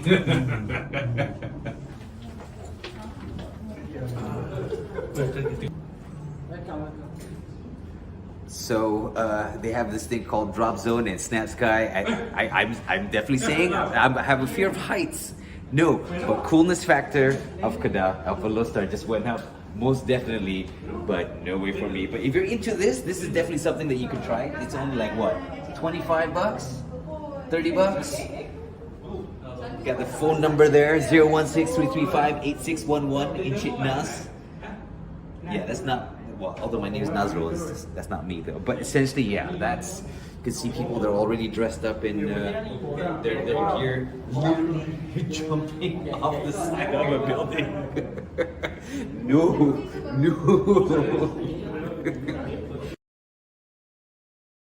It's like, okay. Okay, alright. Okay, so just checking. Tak tahu lah kalau I don't know if it's good. That's why I'm testing it right now, you know. Okay. How come you have a tether? I don't have a tether. What is I don't know. You know? terima kasih ya. I don't want no drums up. You wanna go in front? Okay, so Ready. Yes. Ini kita masukkan dalam safety dia, iaitu line kabel. Alright, safety light cable. Okay. Ready, go. okay. Careful, dude. Ini Got you. Come on. You can do it. Okay. Next. Alright. Number 2. Tengok macam mana dia jalan. Mo, Herol kita. Yo, what's up? count to 10. 1, 2, 3, 4, 5, Take a breath. 6, 7, 8, 9. Do me a favor. Turn around and wave. Yo, what's up? So just letting everybody know, I decided to do something really foolish, and I am completely regretting this 100%. Okay. What do we do now? Walk straight. Mo. Slow. Mo. Proud of you. Wow, beautiful, huh? Wish. Hi. Duduk. Like, Tadi agak-agak, okay? kaki ni kali ya, posing. Woo! Ya. Alright. No. It's okay. Go. Is there exit on the other side? You're good, man. It's okay. I don't want to see. It's okay. I'm good. I love you. I know you're a woman, and I'm a man. It's okay. So funny. Woo! All right. Thank you so much. Is there an exit? Not yet. Oh. Oh.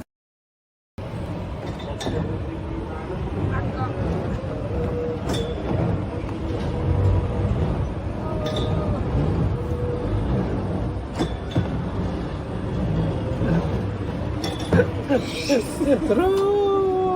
Bernyanyi lagi. Apa ni? Takut. Takut dah. Ayah. Okey. Sat.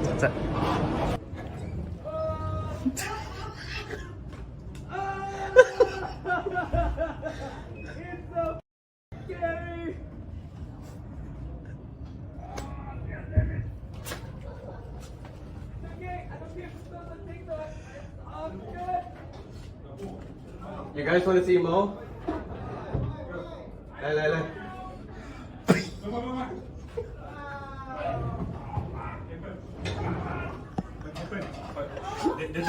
Let's kill him. Dia buat betul-betul ke? How you doing? I'm still scared from being outside of a window, you know. So I am very nervous about everything in this place, you know. The elevator doesn't seem like right. Like, I'm just afraid they're like, oh, by the way, you're on the rooftop, no railings. It's just like,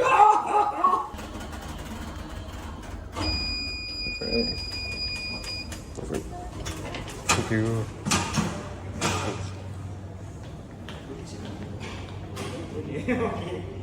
okay, this is manageable. It's all rope. Okay. Thank you. This one I'm brave. Yeah. Oh my god, why like fuck?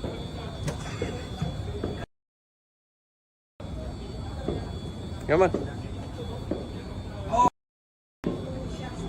Oh my god. You can do it.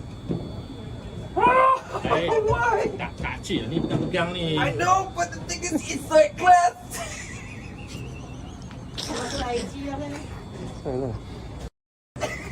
Come on. Okay. Come on. Why do you guys have glass? Why not? Let's go. Oh my god. Don't get too Woohoo. Okay, I'm gonna hold on to you. Okay, I'm going back. Thank you very much. All right, thank you. All right, hey, how are you doing? You laugh. You probably have time to think about how bad of an idea it is to fall off. Hi. I know, it's so crazy. 100 meter you go when you fall.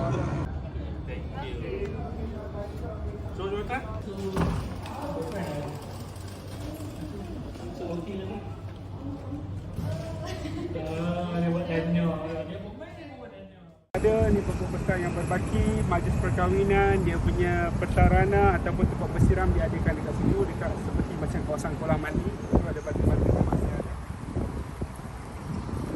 Just like a grandstand for bersiram, majlis bermandi untuk mandi.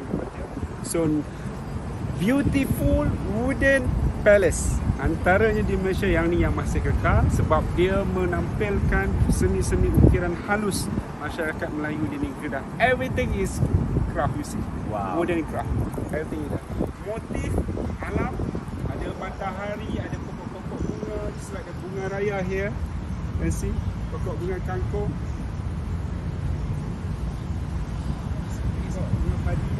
Oh, itu bunga padi. I thought it was like a spike or something like that. Yeah. Everything is here.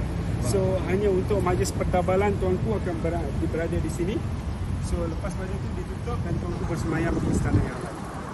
So I would like to say welcome back. I know everybody was in the montage, but before we came back to the live broadcast, Hairul, this is why I love Hairul, man. He's so excited about like the Kedah local history, and he was saying that. So this is of course, we mentioned earlier the official hall of the palace, and you can see there is a sort of a rock spring, sungai, so a pool. Yeah, a rock pool inside the royal compounds as well, and the whole hall is actually built with wood, and there are a lot of artistic craft reflective of the Malay culture into the building itself. A lot of the artistic architecture and craftsmen can be seen and symbolically implied into the palace itself. Even the gates has symbolic flowers and what I thought were spears. Ini apa lagi? Batang padi. Batang padi. So these are paddy field. This is rice. This is the rice shoot coming out of the water, which I thought was like amazing because it serves a dual purpose. It's both a form of security and a form of art. So everything within the architecture of this specific royal palace building is symbolic in one way or another. It's amazing. Next building. All right, let's go to the next building.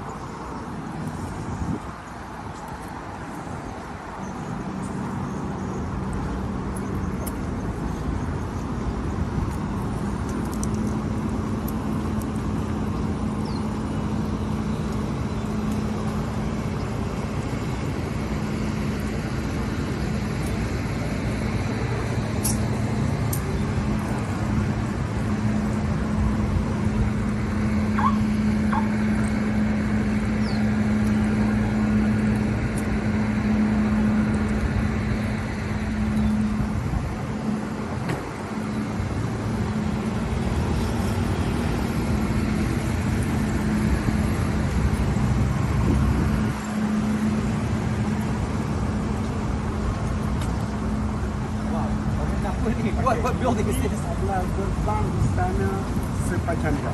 So istana ini dah roboh, dah demolish. Demolished palace. So hanya ada pintu gerbang untuk diabadikan.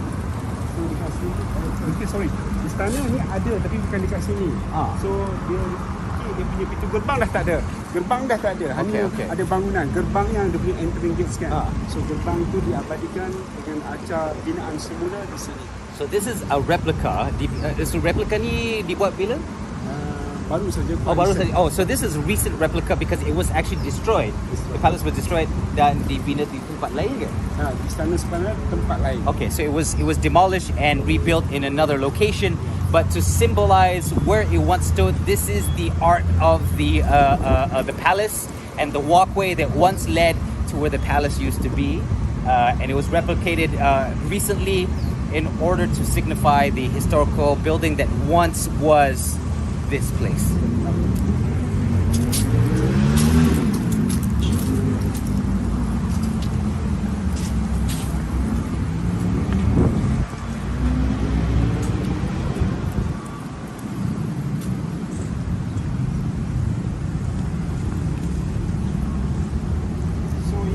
Balai Nobat, tempat simpanan alat-alat nobat, alat-alat kebesaran, alat-alat rasmi diraja.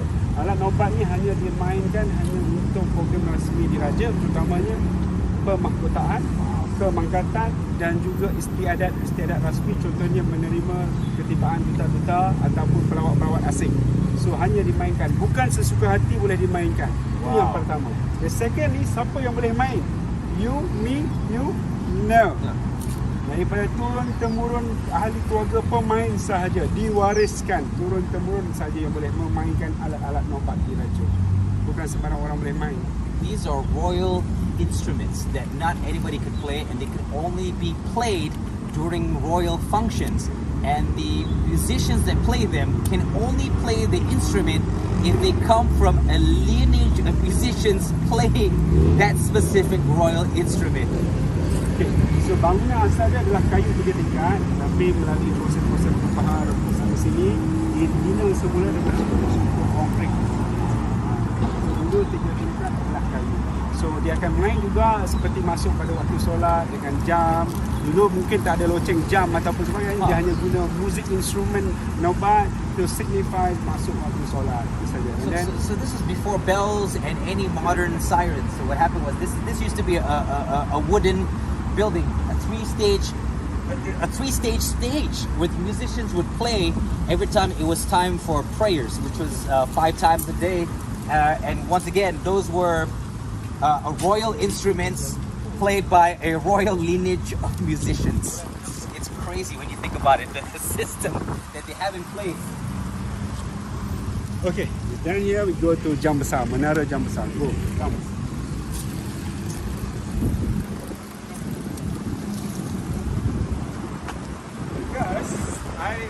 Something, I cerita tentang Sepa Chandra. Dalam banyak-banyak, kenapa mesti diceritakan gerbang Sepa Chandra? What's so special about Sepa Chandra? I'm gonna explain later on.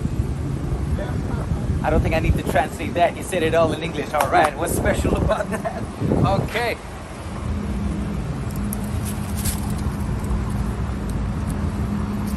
Oh, this is probably a very Instagrammable moment. If you're on social media, please do feel free to take an Instagram photo right here on the Alor Setar frame. Sorry, the frame of Alor Setar. Instagrammable.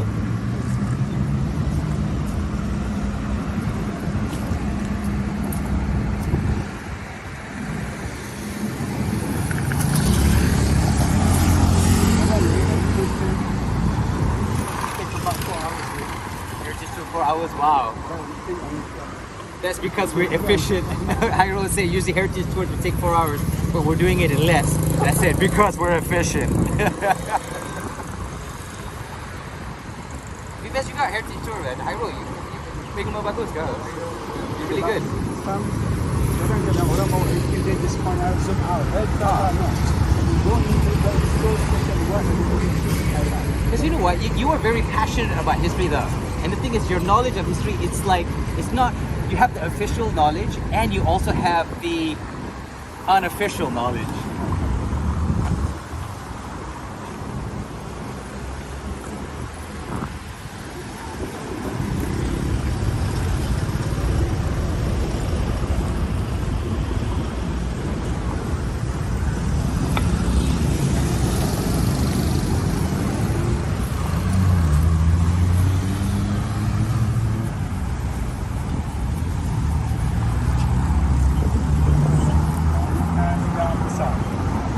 Big clock tower, that's where we're at right now.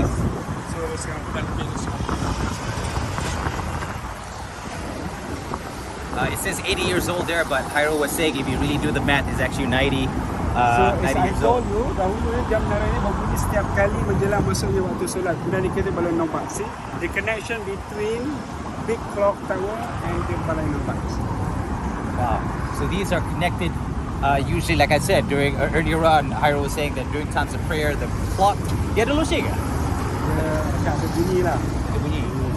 Okay, so there is a sound that comes from the clock tower that would then signal to the Nobat musicians, and then Play the they. instruments, and after the balai nampak play the instrument, music sounds come out from the balai nampak, and after that azan will come out.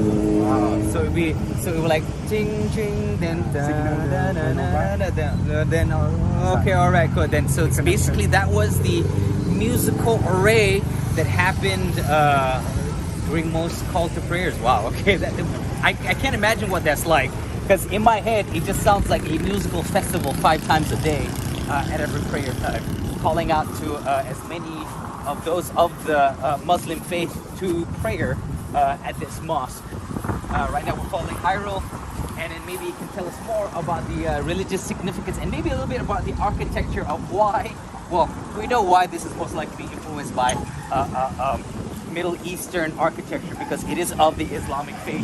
The Islamic faith is originally from the Middle East. But let's see what else Hairul has to say.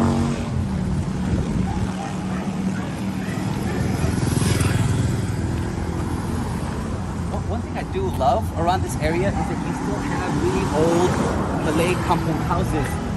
These now are very rare architectures. I know they look dilapidated, and maybe some people, especially I know those who are of my demographic, might look at it and say, oh, it's old school. No, it may be old school at one point, but these are now gone. They are long lost relics to our Malay architecture. So that is now a historical significant building, in my opinion.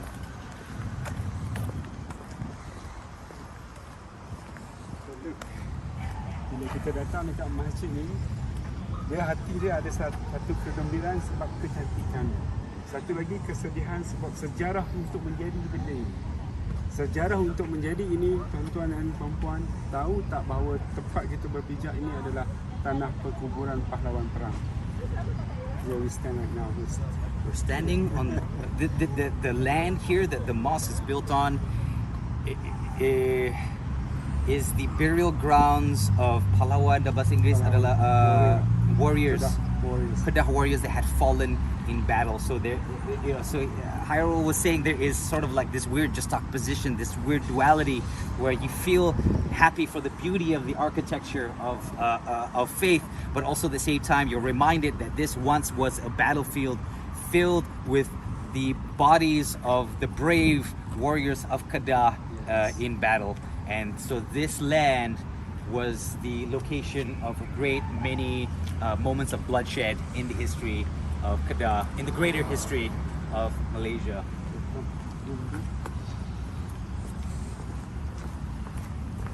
Oh, there is also cannons. Are these real cannons? These are real cannons. I mean, they've been painted over to prevent rust, but you can tell by how the details are sort of fading away that these are genuine cannons from long ago. They look like, I don't know, Portuguese or Dutch. Aku nak kata Belanda, is it? Just like the Dutch pun ada, British pun ada. Dia normally this is European punya kanan. Okay, meriam ni dibawa, dia adalah meriam asli pertahanan Kedah yang melalui siri-siri peperangan daripada Bugis, Aceh, Siam. Meriam Kuala Kedah bawa kat sini dan juga peperangan yang berlaku di Alor Setar itu sendiri. Inilah meriam yang diabadikan yang hanya ditinggalkan oleh British. So these were left by the British to protect the Kedah territories. These were the initial defense of Alor Setar. So hence why Hairul was saying this was once a battlefield. Wow. They were laid here and has been here defending Alor Setar. Okay. So right now kita dekat Masjid Zahir. Masjid Zahir tu ada, Zahir ni adalah perkataan Arab. Zahir ni yang suci bersih. Zahir dia perkataan Arab. So diberikan nama tu masjid ni sebab tu warna dia putih, yang putih bersih suci jernih. Itulah berkait dengan nama Masjid Zahir. Zahir yang terpampar bersih. Okey, saya nak bagi tahu masjid tadi cerita sedihnya. Cerita gembiranya, masjid ini adalah masjid yang 10 tercantik di dunia dan berada dalam ranking keempat. Wow. Dalam senarai tersebut. So this is the part of the 10 most beautiful mosques in the world, and it is number 4. And it is called Masjid Zahir, which Zahir in Arabic means purity. So in other words, in English, is the mosque of purity. Hence why you have the white elements in its architecture. And it really is a beautiful architecture. Like, it's something else. Masjid ni macam ideanya diambil daripada masjid Langkat di Sumatera, Indonesia. Dan idea tu dibawa sini jadilah seperti hari ini Masjid Zahir yang warna hitam, warna putih. Okey. Dia punya architecture, design dia dipengaruhi oleh bangunan idea Moorish and the Mughal. Moorish and Mughal. Okay. So dekat sana kita boleh tengok core-nya, sana Melayu, sini dia bawa Moorish and the Mughal architecture influence.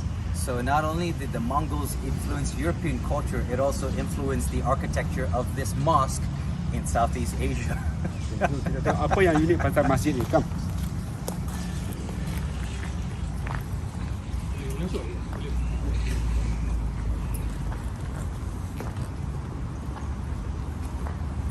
How's the heat of the... This is very sensitive lah, anak-anak. For tourism, I like to share lah, whether it's fair or not, but for knowledge. So normally for the Muslim, normally they believe in bintang pecah 5. Oh, yeah, okay. Represent 5 pillars of Islam. Yeah. Tapi this time around in the masjid, why do we have 6? 6 bintang 6. 1, 2, 3, 4, 5, 6. See? Dia menjadi satu perdebatan. Islam supposedly 5 ke 6. Okey, pendapat itu. Okey. Banyak pendapat debate tentang benda ni, dan ada yang menggambarkan, ada jawapan daripada orang-orang cerdik pandai Indonesia, sebenarnya mungkin bukan 5 tetapi 6 ini menggambarkan bahawa berkaitan dengan selain daripada rukun Islam, satu lagi benda kita kena kaitkan dengan rukun iman. Rukun iman yang ada 6 itu. Believe in God, believe in the prophets, believe in kitab, everything. So pecah 6, itulah simbolik. Sebab dia kata kalau 6 ini is symbolic just like the Israel punya star. Yeah, that's what I was. Okay, I almost was thinking it's like the Star of David. Okay, so usually Muslims, they in most of the architecture, for those who are not in the know, they usually have a 5-pointed star representing the principles of Islam. However, this is a 6-pointed star, which could be confused with the Star of David, but it isn't. Based on debate, what a lot of the scholars who are debating this are saying, is actually representing the 6 pillars of faith. Sorry, one is principles and one is faith. I'm translating into English, so if I get it wrong, I apologize. But you know, iman dan rukun, faith, principles and faith. Okay. So dia punya design here sikit geometrical architecture ini dia pengaruhi daripada Mughal dan juga Moorish architecture ni, bentuk jendela, bentuk kerawang, airflow. Ini design-design dia memang menampakkan seperti masjid-masjid yang ada di Taj Mahal, ada Mongol dan juga ada daripada Moorish sendiri. You see dia punya design, architecture dia. So the architects that built this, right? Were they from anywhere in the Middle East? India. They were built by Indian architects. So pengaruh daripada India, ulama-ulama India. Wow. So it was built by the Islamic scholars from India. They came over here and they were influenced by Mongolian, Mughal, Kingdom of Mughal, and the Moorish. and Moorish. Sorry. So yeah, wow, You want to see the pintu gerbang. quite a interesting. It's not just built locally, but like you can see a sort of an international collaboration of artisans and architects in this one You can building see itself. the Malay, dia punya architecture rich in flower landscape, but Mughal they come with a geometrical design yang kita share. You see, geometrical bentuk-bentuk shape everything. Right. It's a very unique, different culture. Actually, I don't know if you see it, but like if you stand right here at this exact spot, at the corner. Oh my God! Let's get the camera right here, at this where you can see the V of the top of the dome right in the center of the grid. It's this very geometric. It's almost creepy because it's like almost a look up into the heaven. You know, you can see the moon and the stars. I mean, ignore the speakers. That's probably a modern thing. But you see the moon, the planets, the stars, and possibly the sun up there. It's almost like looking out into space. But like that was funny because when you were describing the architecture, I was looking up and like Dan right there, the geometric. I was like, whoa, okay, like it's very jarring. Yeah.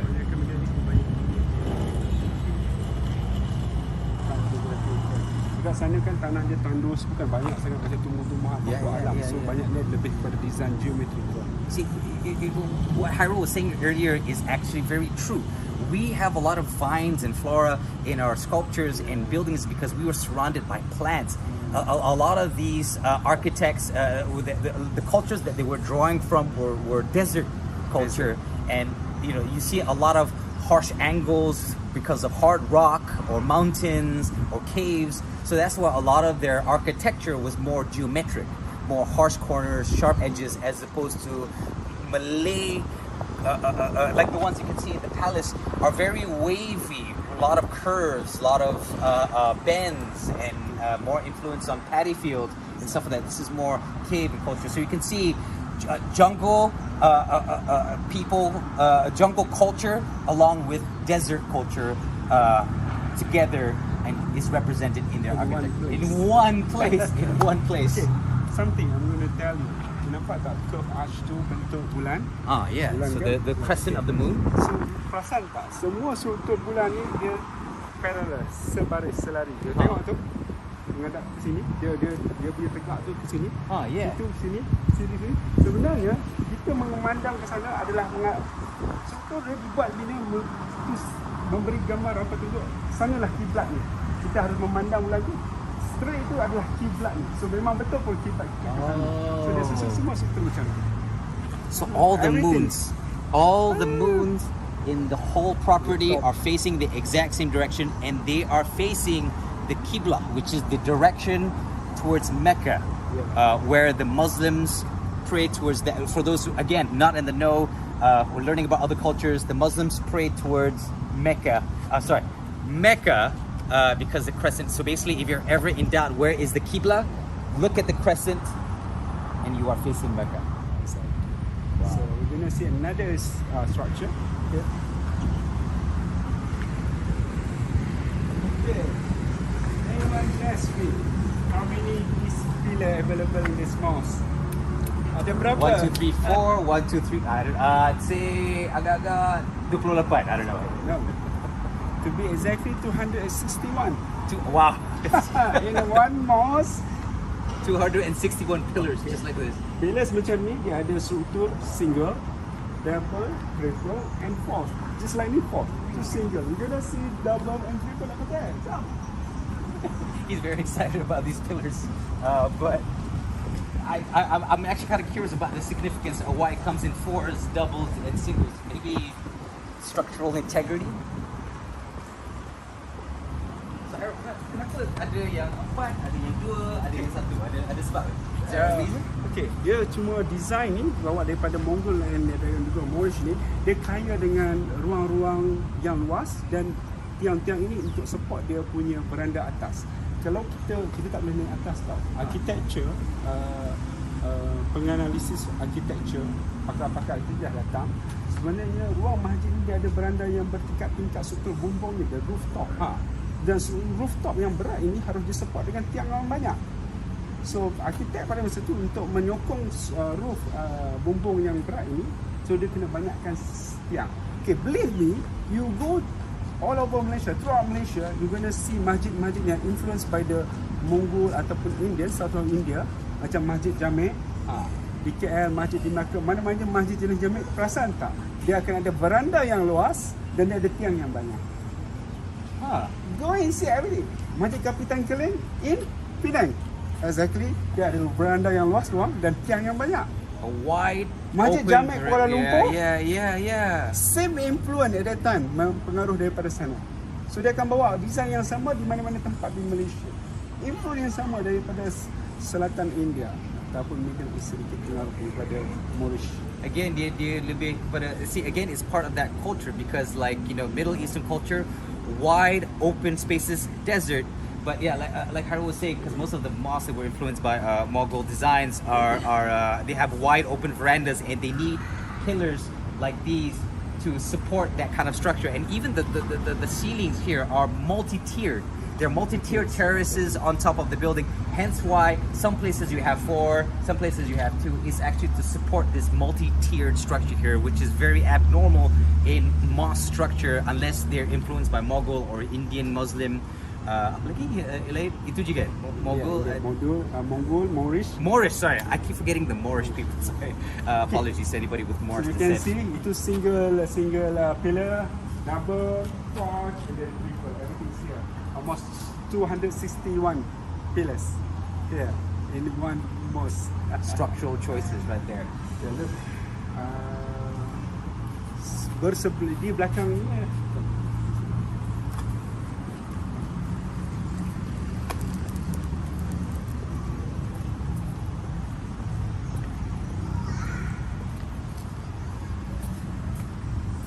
Okay, we're gonna be taking off our shoes. I thought we were looking at the steps. Do you need me to?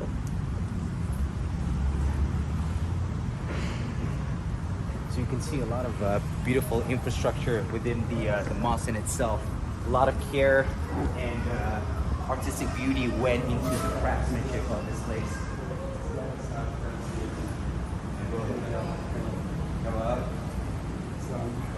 Okay, I'm gonna shoot sungai dulu. Nanti I tunjuk dulu.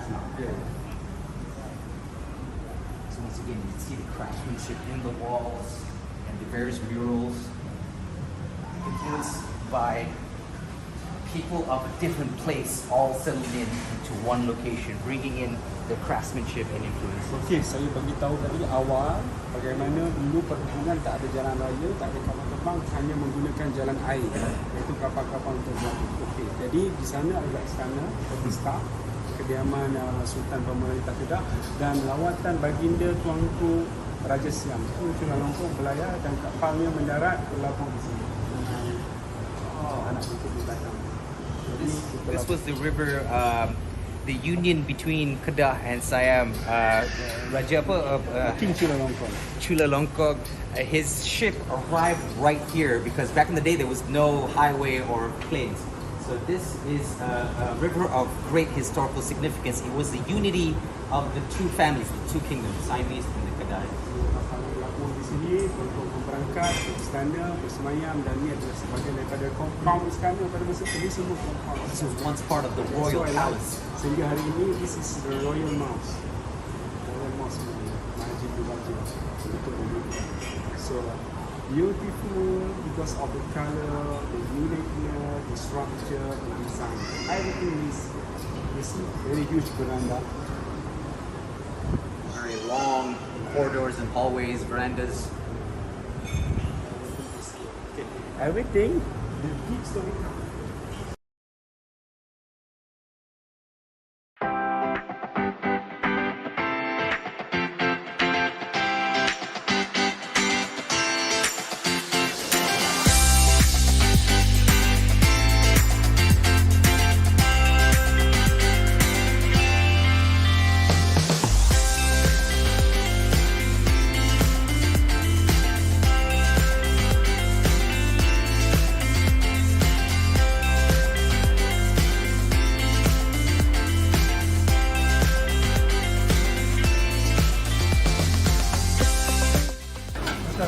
Oh wow.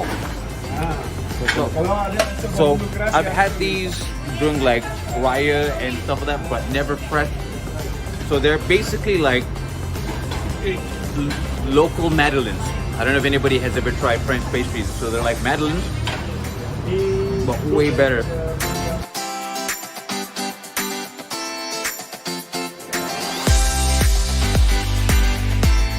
you believe that the wooden door belong to the Malays? So welcome back to the broadcast. Hairul was just telling me that the wooden door, believe it or not, wait, sorry, it belongs to the Malays? Isn't it like I mean, the structure of the door is built by the Malays or not?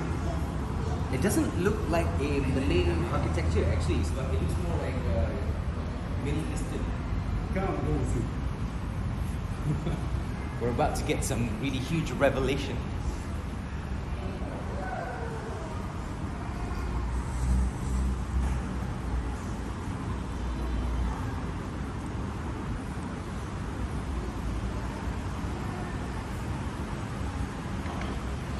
Which door dibawa daripada tanah besar China. This door, This door came from China. yes, exactly. How did it get here? From the factory, dibawa daripada kapal, dipasang kat sini. Was it bought? I don't know. Stolen? Dare I say? What was the story? From China. Daripada China, dibawa, dibeli kayu yang besar. Okay, look. Make sense or not? Kerajaan China, istana China, kalau kita tengok dalam cerita, dia punya istana yang besar. Just like the Forbidden Kingdom, istana besar. Dia semua dinding tinggi dan pintu dia besar. Do it look like this? Yeah, Exactly. That's why lah, daripada situ perhubungan yang membina masjid ni, yang membawa pintu yang besar, desain seperti ini diimport daripada negara China, bawa ke sini untuk jadi pintu masjid. That's why lah, bolehlah sangat besar untuk menyokong pintu yang besar. Wow. So, Not only the Moorish, also contribution daripada China. So see, the thing is, it may not seem like much to people of today, but back in the day, right, when you don't have airplanes and a shipping, well, when you have shipping lanes, but like the shipping lanes that we have today, where you can get something from America and get it 2 days to a week later, this coming from China signifies a huge economical development on the part of Alor Setar. It means that they have already ambassadorships and relationships with a particular country, or the people building this place already have relationships. And being in that era, where most people were illiterate most of the time, to have that kind of connection is borderline impossible. It's like saying in today, you know, you have to be, it's like being Elon Musk or Bill Gates, building a rocket up into space. Only a few of us today can do it. Back in the day, only a few people can get a door from China. Ni sebabnya kalau kita tengok budaya Melayu, rumah dia tidak tinggi. Istana Melayu pun normally dia takkan tinggi. Tetapi tengok kepada architecture dunia, bangunan-bangunan yang dia tinggi adalah Eropah dan juga China. Istana orang-orang Cina, kerajaan semua tinggi dan big door. Even kalau ditengok pun dalam siri drama Cina, dia akan ada rumah, setiap rumah pun besar, dia ada pagar dan juga mesti ada pintu besar.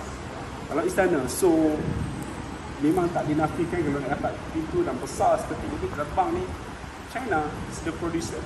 Wow. Wow. You have to be really advanced to have that type of international relationship, or at least advanced to a certain level. This is the original mimbar for the Imam species. Okay. Ini uniknya dia punya design diambil daripada Moroccan architecture design. Wow. So this is original, like it's always been this structure. Original structure. How old is this structure? So umur masjid ni early 1905. So until more than 100 years. More than 100 years. 100-year-old stand? I don't know. It's not even a stand. Like basically, it's a structure where you give sermons. But yeah, it's 100 years old. So none of this architecture or craft looks like the flower, right? No. Everything is structure, geometrical design, object, and everything like that. Wow. Okay. So better reading kita tidak apa-apa. Right.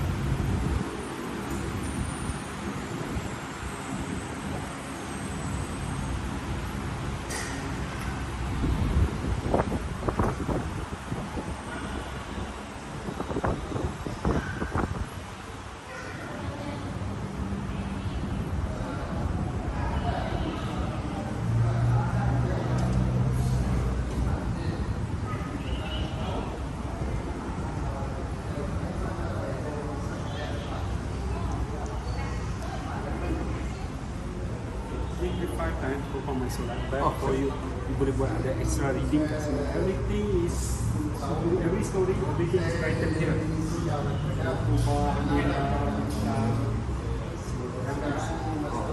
So Hairul would have to conduct his prayers. So we'll be going into a commercial, and we'll be right back.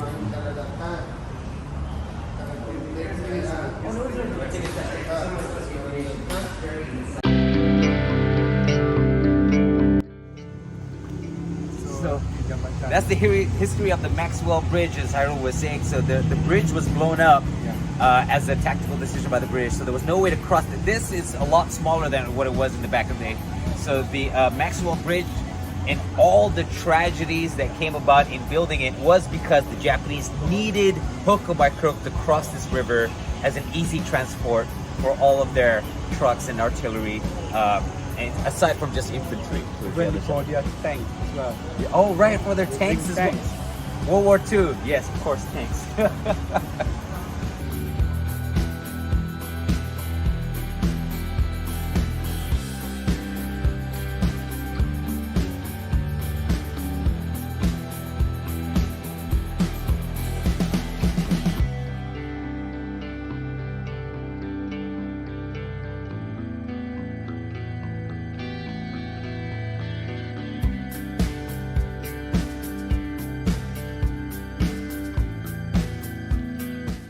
So basically, we just had an in-depth explanation about the Maxwell Bridge, and it's kind of funny because I was recently reading the Bamboo Heart by Anne Bennett, and it's about the Death Railway, and this was part of the Death Railway itself, and it's a pretty interesting story. So before this, Hairul had brought us to a memorial of Japanese soldiers who. So there was another bridge on the other side of this river where it blew up basically the British. They blew up the bridge to stop the Japanese from coming in.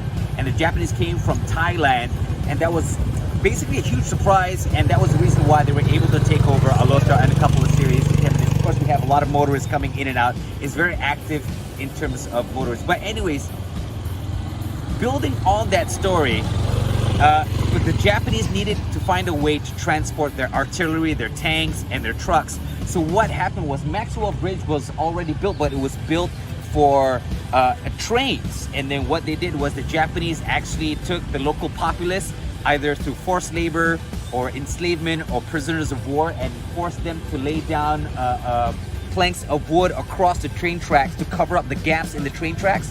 and they found out that a metal bridge is more effective in getting tanks across a river. So that this specific structure, this specific architecture inspired the Japanese to build the Death Railway Bridge in Bangkok. So unfortunately, although this was initially built by the British, it inspired this story about POWs and those enslaved by the Japanese to build what is now known as the Death Railway, leading to thousands upon thousands, tens of thousands of deaths during the Second World War. So this is part of that global history right here in Kedah.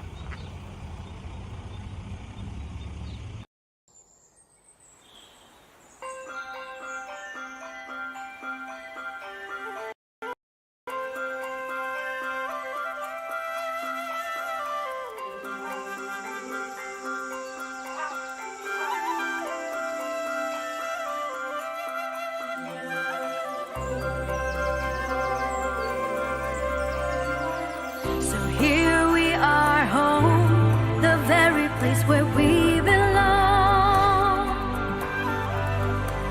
And now the moment has come, the starting of a brighter, brand new dawn. Rediscovering our land and the special places that we love. Take me back to your embrace.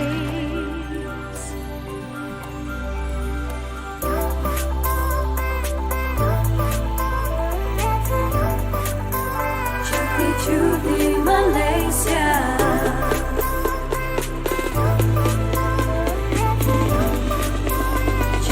Cuti Malaysia.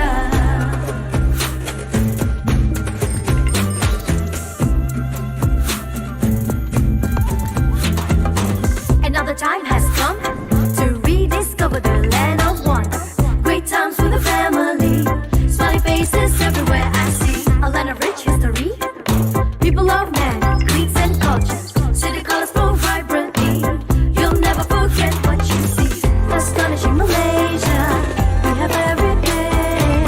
Astonishing Malaysia, a place of your dreams. Let's go on a magical holiday, creating sweet memories, lighting up your day, rediscovering our land and the beauty that surrounds us all.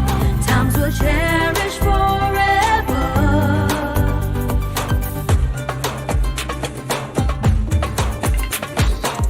Come travel Malaysia from north to south, east to west, from the mountains to the beaches blue.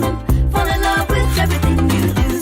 Astonishing Malaysia, we have everything. Astonishing Malaysia, a place of your dreams. Let's go on a magical holiday, creating sweet memories, lighting up your day, rediscovering our land and the beauty that surrounds us all. Times we'll cherish forever.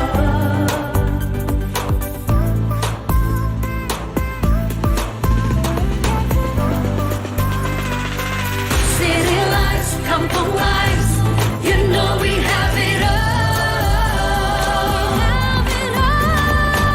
Sandy beaches, sun-kissed skies forevermore. Rediscovering our land and the beauty that surrounds us all. Times to cherish forever.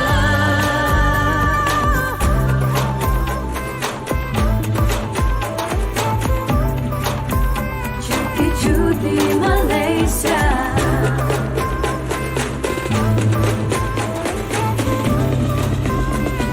Cuti Malaysia.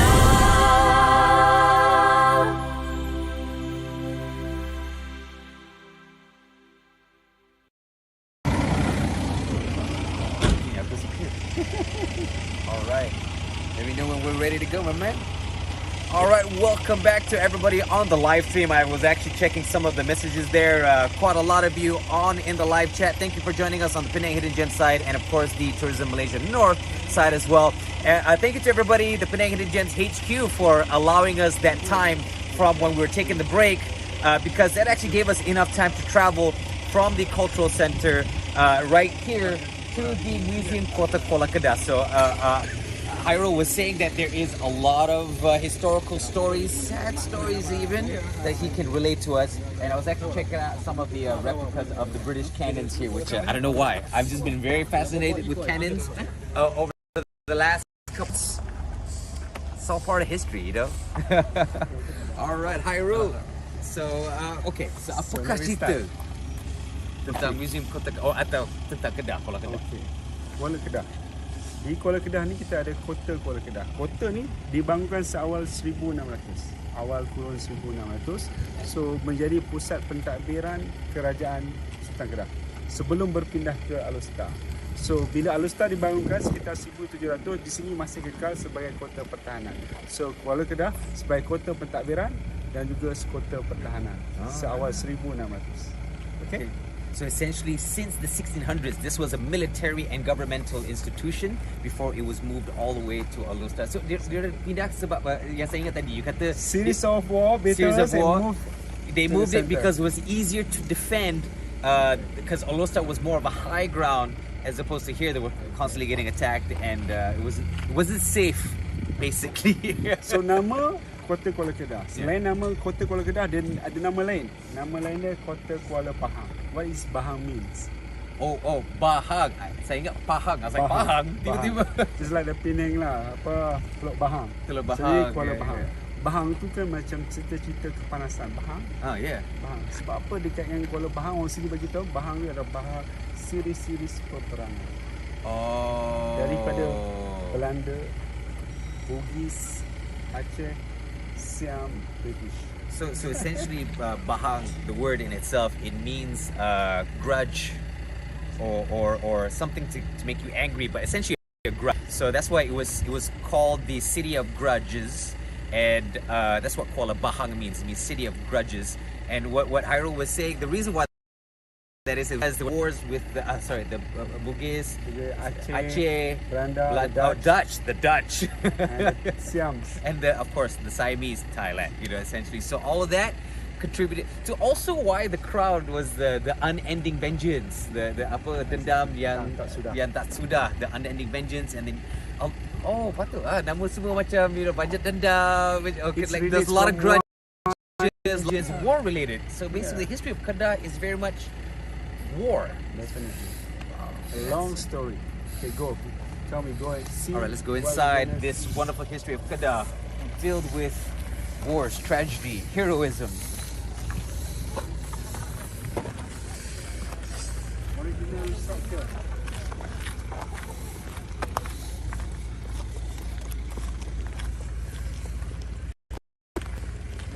Welcome to Kota Kuala Kedah. Welcome to Kuala Kedah.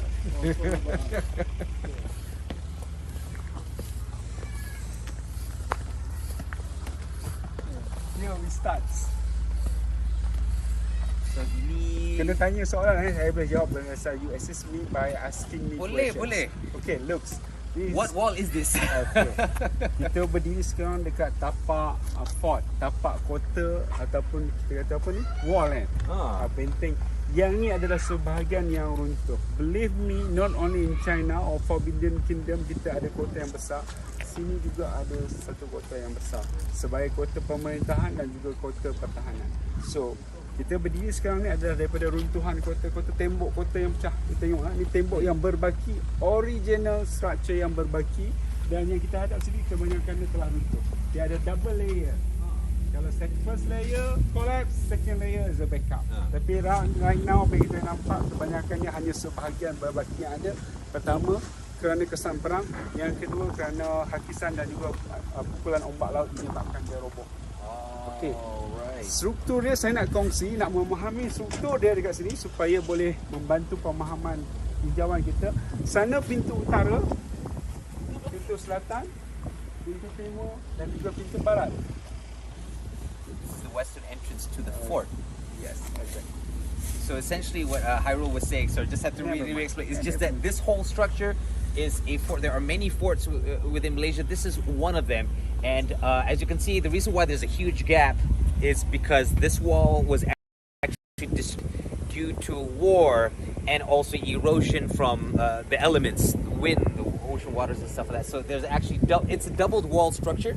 So the idea was when you destroy one wall, you still have the secondary wall to protect you and stuff like that. So that's the main structure. And this was the western entrance. It's been blown away. You can see that there are entrance doors right there. That's what the entrance was supposed to look like. But as you can see, this is missing. It's been eradicated through history. Kita pergi tengok kawasan seluar.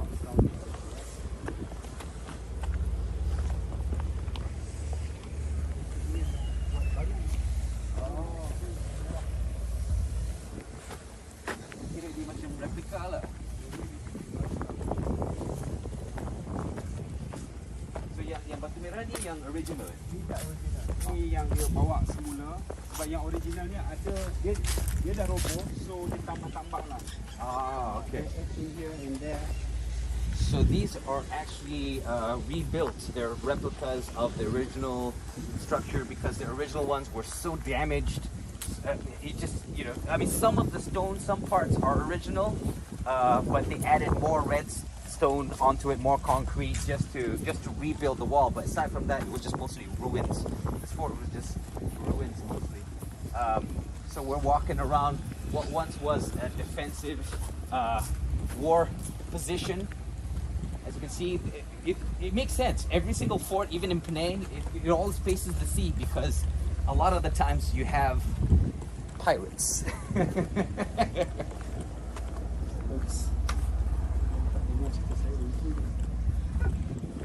Oh, this is not a replica. This is Original. oh, this is an original cannon. Yeah. Wow, this is Badak Berendam Cannon. Meriam Badak Berendam. Wow. This is apparently, according to the scientists, a mythical legend, which apparently is haunted. So some said they have seen something resembling a human figure sitting on top of the cannon, which at times revert to its original form. Its name point to the uniqueness of the cannon, which is believed to have remained afloat in water or been to a rhinoceros taking a dip, despite having fallen into the sea as a result of erosion. Ever since the incident, locals have given the name Meriam Badak Berendam. Basically, it's floating rhino cannon. That is what this is, because it looked like a floating rhino. But what interests me was the first couple of sentences saying that some claim this to be haunted. That you would see a human figure sitting on top of the cannon at night. So that's Okay. wow. Kita bermula kota Kuala Kedah. Okay, sejarah sedihnya bermula di sini, di mana kota pertahanan Kuala Kedah ni pernah jatuh kepada beberapa tangan kerajaan yang besar. Contohnya kerajaan Aceh, Bugis, the Dutch, also the Siam, the last daripada Siam. Okay, antara kerajaan awal yang menjarah Kedah ni adalah kerajaan daripada Aceh dan juga Bugis. Why do they come here for what? Kenapa dia orang datang sini? Kenapa dia orang datang menjarah Kedah? I want to say tin, tapi Kedah tak banyak tin kan? You see, dia punya kedudukan is strategic, right? For trading. At that Oh, time, for trading. So what do they trade at that time? Spice. Exactly. Black pepper. Black pepper. Kedah pengeluar black pepper yang maju pada masa tersebut, which is pada masa itu Eropah sangat memerlukan black pepper. Oh. You see, remember Eropah bila spice ni terbawa ke sana melalui pedagang-pedagang ni, di mana dapat ni? Di tanah Melayu, di tanah Kepulauan Nusantara. Where exactly? In Malaysia. Masa tu mungkin tanah Melayu tu mungkin dia panggil Kedah. So dia orang landing sini. So bila dari sini kuasa-kuasa besar cuba berdagang di sini, kuasa Eropah, so menjadi kecemburuan kuasa-kuasa besar di tanah Aceh dan juga di Bugis. Kenapa harus perdagangan semua mengambil daripada Kedah? So bila perdagangan maju, kuasa antropok di Aceh dan juga di Bugis rasa terancam. So bila rasa terancam, why not kita menjarah dekat sini? Kita jadi, bila sini dah dijarah jatuh, definitely traders will come to their country. Yeah. Aceh di sebelah Indonesia dan juga Bugis di sebelah selatan Indonesia. That is the reasons. So essentially what Hairul was saying was this specific location changed hands between various major empires, the Aceh, the Siamese, the Dutch, Bugis as well. And the main reason why, which I personally got shocked as well, was because of pepper. Those things that you put on top of your spaghetti, on top of your turkey bologna sandwich. That pepper was what was being fought for, because what happened was spice was very popular around Europe, and everybody was wondering, where did the spice come from? It came from Malaysia, and one of the biggest ports for that was Kedah. It wasn't because of raw resources like tin or metals, it was because of spice. And towards the end, Hairul was saying, the fact that Kedah was getting wealthy because of the spice trade caused it to be the target of many empires, the result of even jealous by some of these empires. They felt a sort of jealousy towards them, like why should this small kingdom have such wealth?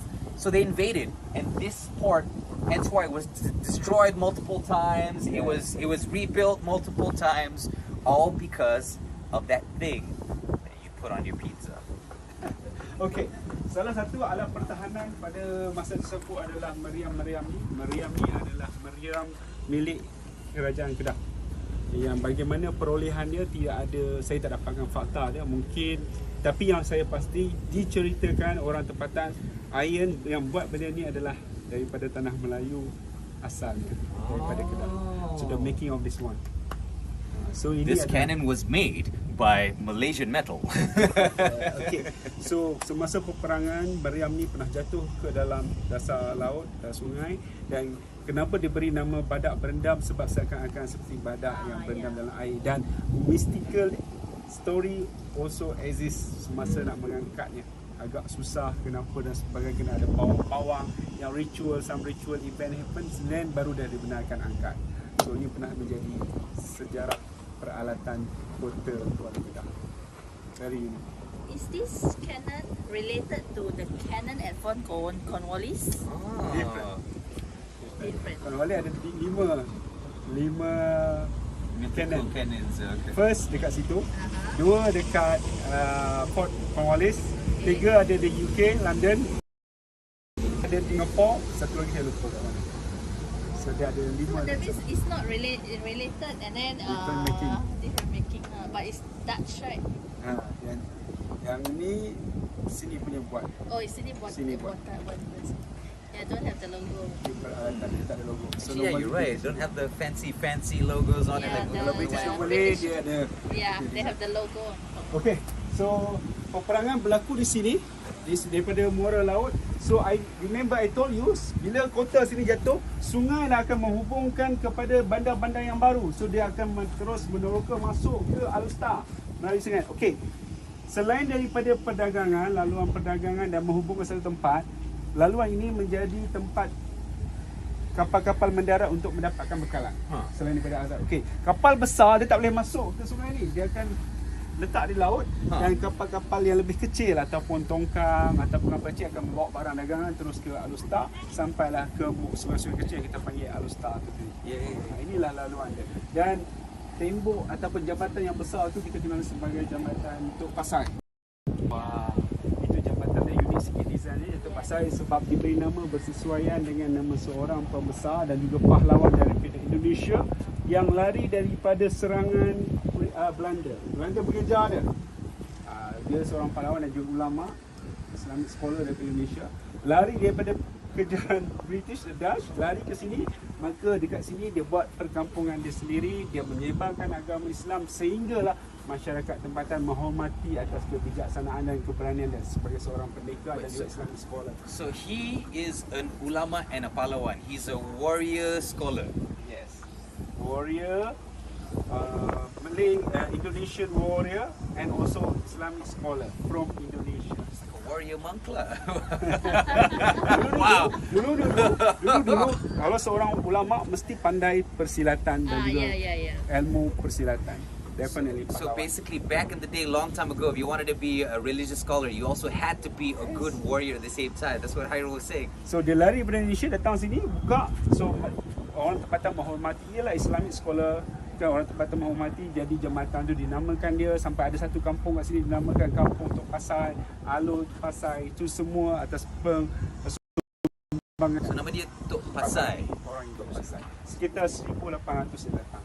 Lari kerana dikejar oleh orang Dutch di Indonesia. So he was a Refugees. fugitive of the Dutch in the 1800s. Wow, a Dutch fugitive named Tok Pasai. Sorry, Tok Pasai. So ini kota dia. Kota ni dipercayai lebih tinggi, tetapi apa yang ada hari ini adalah sebahagian daripada yang roboh dan digantikan dengan batu-batu yang dibuat semula. Sebab batu asalnya struktur ni adalah batu merah yang buruh-buruhnya datang daripada India, termasuk chief architecture. Ketua jurutera dia juga seorang ulama daripada India.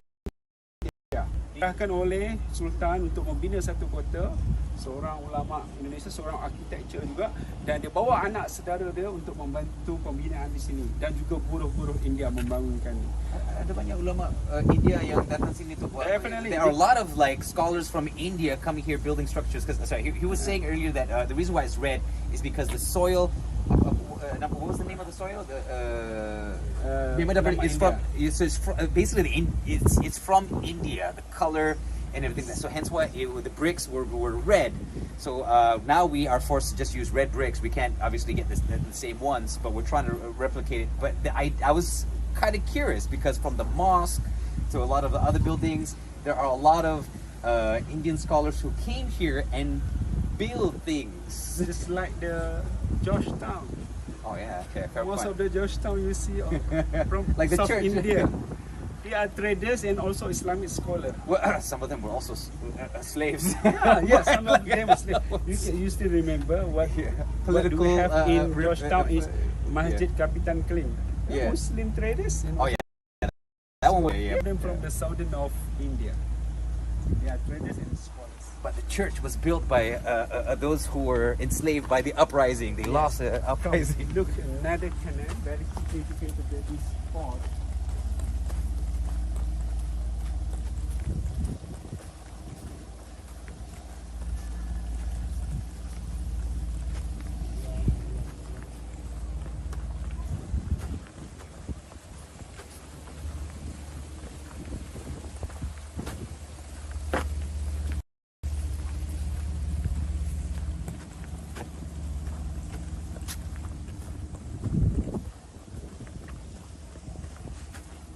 I'm not going to explain the British canal because you can see a lot of British canal.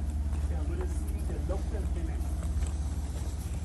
So British, I think. British cannons always have an insignia and some sort of like a date, but it's been rubbed off. This would most likely be the date of when it was manufactured. Hence why a lot of the British cannons for Cornwallis, you can tell, is significant, because a lot of those dates would be linked to a personality or a moment in time that is very crucial, like the war with the French or the American Civil War, and various other things. But a lot of the cannons manufactured locally doesn't have the same insignia. Not sure why, but Okay, just like in Meriam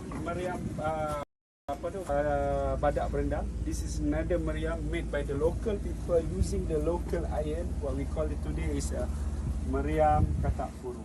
Why Meriam Katak Puru? You know, species of frog, Katak Puru, dia punya skins kan dia macam uneven, berbentuk. That's why it looks like that. Bila dia buat ni, dia tempah masa tengah besi tu tengah panas, so dia tekan dengan tangan-tangan. So dia sebab tu muka ada macam katak puru. This is not the British or colonial punya cannon, but the local cannon made by the Malays. right. Very unique. So Even bigger than the British cannon. So essentially, this is locally made locally in Malaysia, but it was called Katapuru kata is frog. So basically, the frog cannon, frog skin cannon, because a lot of the so like British cannons is a bit smoothened out, as opposed to like the locally made ones are not as smooth. So the skin looked almost like frog skin, but up with lack of smoothness, they make up in size. So a lot of these cannons are bigger than a lot of the British cannons that we imported over. which also meant they could fire farther and stronger, heavier rounds. Generally more powerful. Generally not as beautiful, more powerful though. Probably because it was easier to transport. I mean, think about it. British cannons, you made them big, heavy, you had to transport them on ships. In many story in Malaysia, kalau ada meriam-meriam orang Melayu, kebanyakan dia nampak sikit, berbaki sedikit. See? Berbaki sedikit dan kebanyakan dia tidak dicerita ataupun dihilangkan. Mengikut cerita-cerita orang tempatan, kebanyakan meriam-meriam di Nusantara ni powerful. Yang kedua dia iron dia, besi dia tempatan memang kuat. So kebanyakan bila perang-perang, kebanyakan meriam ni kenapa dibawa balik oleh British? Satu benda yang menariknya, meriam Melayu ada di kota Bangkok. Kita kalah dengan Siam, Siam membawa pergi kota Bangkok. Ada satu di kota Bangkok. Dan meriam kita yang kalah juga dibawa ke London oleh British. Why? Sedangkan mereka pun ada meriam, tetapi like I said lah, sebab dia punya size besar, dia boleh handle more gunpowder, dia punya force lagi jauh lagi. So my guess was right. And the quality of the iron itself. Oh, of course, if you have to fire, okay, so that's a wonderful thing. So the reason why Hairul was saying you don't find a lot of local cannons is because of war, a lot of the cannons were stolen and relocated into other places as well. Like he was saying, you can find some cannons in Bangkok, the British Empire. In London as well, you find some Malaysian cannons. And they may not look beautiful, but they were a lot bigger, and their quality of iron, because we had a lot of raw material. So so essentially it was a lot stronger metals that could withstand higher pressures when you're firing cannons. I don't know why I'm really interested in cannons lately, but like essentially, yes, you can actually fire farther, harder than any British cannon. So basically we just made stronger cannons. Not as beautiful, but stronger. Remember the facts in Tani, Lembah Bujang, they are iron producer. You remember in Kedah? Oh, right. Lembah Bujang. Lembah Bujang. So they produce high quality iron, hence why we were able to produce high quality cannons. Again, not as beautiful like the skin of a katak, but more powerful. Technically, kalau you nak buat meriam lebih besar, you kena pakai bahan material yang berkualiti. Am I right? That's true. Kalau That's true. tak, you tak boleh pergi meletup. harder ataupun meletup. That's why lah meriam Melayu normally dekat meriam besar semua bigger size than the British or colonial. That means we are good enough already for the war weapon at the time. Yeah. Interesting. It's kind of like gives you a different perspective of where we were at. Maybe the only reason why we don't know is because we were at some point we lost to colonialism. Our history sudah, I wouldn't say wiped out, but like hidden. Somehow it's not being highlighted. We are appreciating our British weapons. Actually, we have better than that. Wow! The moment you said that, you felt it.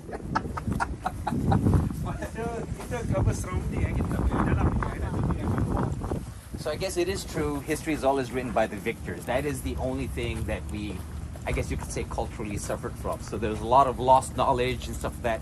Hence why people like Hairul, who's revolutionizing the tour guide industry, in my opinion, here in Kedah, by providing actual historical significance to his surrounding, is actually needed. Because see, the thing is, even if you're visiting Kedah, or Penang, like Tiger in Penang and stuff like that, he likes to do that kind of stuff, highlighting the historical elements. The reason why is because a lot of these are lost in the history books. So we have the luxury of listening and finding out more. So okay. Okay. Setiap ini kota asalnya kota pemerintahan Melayu. So beralih kuasa tangan masuk British yang pernah duduk dekat sini. Setiap kali British berada di mana-mana, their attitude, I don't know whether their behaviour, every time they must leave something as a their trademark ke ataupun proof dia pernah di situ. Sebagai bukti juga dia membina satu kota yang kita panggil pintu British. This is pintu gerbang British. See, even semua bangunan ni adalah belong Melayu, to the kerajaan masa ancient Melayu, tapi peninggalan dia tetap akan wujud dengan wujudnya hari ini pintu gerbang British. So this is the British doorway. So what the British like to do is that whenever they come to a place, they like to leave a mark. and their mark is usually in the form of a structure. So they built, although all around you have all these local Malaysian buildings and stuff like that, but right here, smack dab in the middle of it, is a British building. Or of course there are more over time, but at the time they're just like, ha, we were here, Britannia. Okay, one of the way dia punya attack datang daripada sini. Sinilah pintu gerbang dia yang dia mempertahankan kota. Daripada sudut sana, daripada sudut sini, sentiasa diserang sehinggalah bila robohnya wall ini, dinding ni, British bina semula peninggalan mereka di sini yang kita kenali sebagai pintu gerbang British. Tetapi sebelum ada tu hanya tak ada pintu gerbang British, kita ada pintu gerbang asli yang kita kenali sebagai pintu gerbang Kencana Puri, tapi bukan dekat sini, di sebelah sana. Itu yang original. So, saya nak tanya Hairul, so dulu punya landscape memang macam ni? Was the landscape just like this? Not this one. Yang ini kebanyakan orang percaya ini dulu adalah kawasan laut juga, bukan daratan. Jadi setelah air menurun, tanah naik, tumbuh-tumbuhan naik. Sebelum ni tak ada, sebab kapal boleh melalui kawasan sini, kawasan peperangan. Ikut data sejarah dari sini juga kapal-kapal perang mengelilingi kota. Ingat masa perang Kuala Kedah, which is kita berperang dengan Siam, lebih kurang dekat sini maka lebih kurang 2 tahun pertahanan. Kota ni menempatkan pahlawan-pahlawan hampir yang panjang bertahan hanya dalam kota sahaja. Daripada Siam mengelilingi kota ni, tapi kita tetap boleh bertahan dengan sumber yang ada, makanan dan sebagainya. Tetapi setelah sumber berkurangan dan pihak luar tak dapat menyalurkan sumbangan makanan, so akhirnya pahlawan Kedah weak, lemah, kita diserang.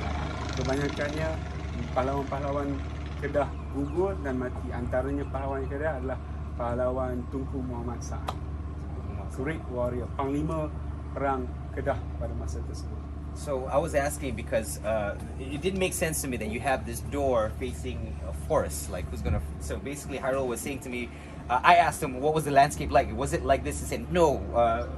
Long time ago, this was all ocean. Of course, now you see, now you see that you have sort of like a jungle thing happening here. So that wasn't there. It was all ocean. Around here was mostly ocean, and there was one great battle, Siamese versus Kedah battle at this very fort as well, where we had many Kedah warriors, Kedah Palawans, who defended this fortress for berapa lama? Di kota ni pertahanannya perang yang paling lama hampir 2 tahun. For 2 years, they defended this for 2 years, and they were under siege for 2 years. They only gave up when their supplies ran out, and many of their warriors died due to starvation, due to disease and hunger. Then they had relinquished the fort, and one of the greatest warriors among them was Pahlawan apa tadi? Tunku Muhammad Saad. Tunku Muhammad Saad was one of the main warriors of this fort. What you can see, dia punya runtuhan tembok. See, still there. Oh, wow. Remnants of the dock. This was the dock. Used to be ocean. So we done here. This is British punya building. Dia punya left peninggalan. So we're gonna see the original made by the local. Come. Alright. Is this a railway? Rail track? Bukan. Bukan. Ini quarter dia. Bawah tu dia punya pintu. Okay. So it's like British normally kita tengok dalam filem British, istana Buckingham ke apa, dia akan bentuk macam ni, shape macam ni, fort. Lepas tu dia mesti akan ada access pintu dia macam ni. Kita British design dia similar. Okay. British design. Please, no littering.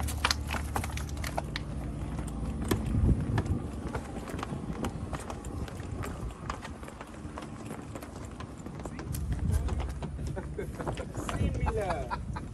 In Scotland, Ireland, the same. This looks like something straight out of a medieval castle.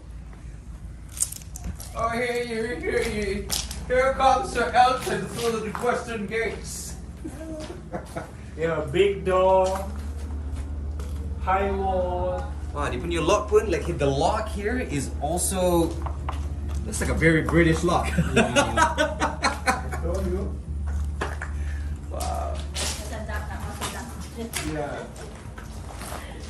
So this is made by the British. Sebabnya bila kita dah lepas perang dengan Jepun, British jadikan sini sebagai pusat pentadbiran.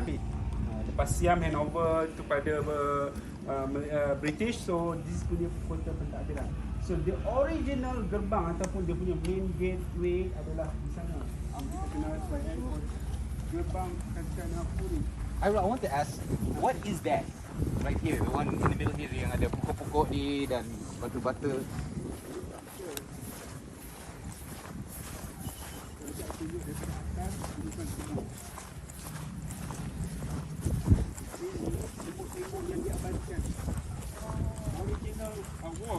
Oh, that's the original wall.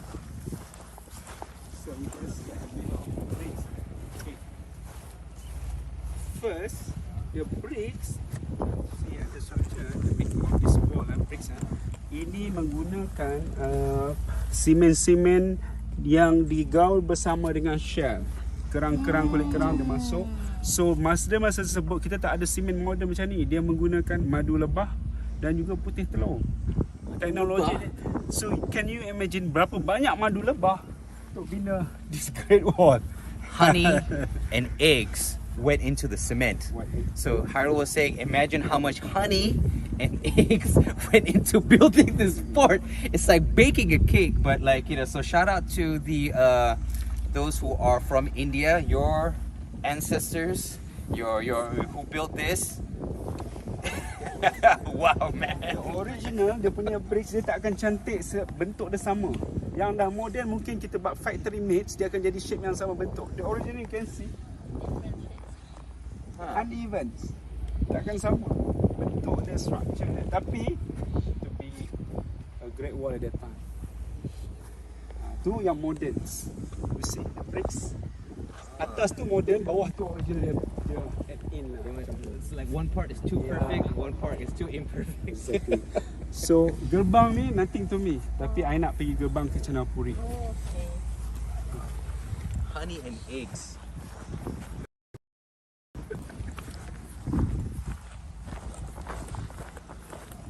Mixed with seashell, honey, egg, seashell.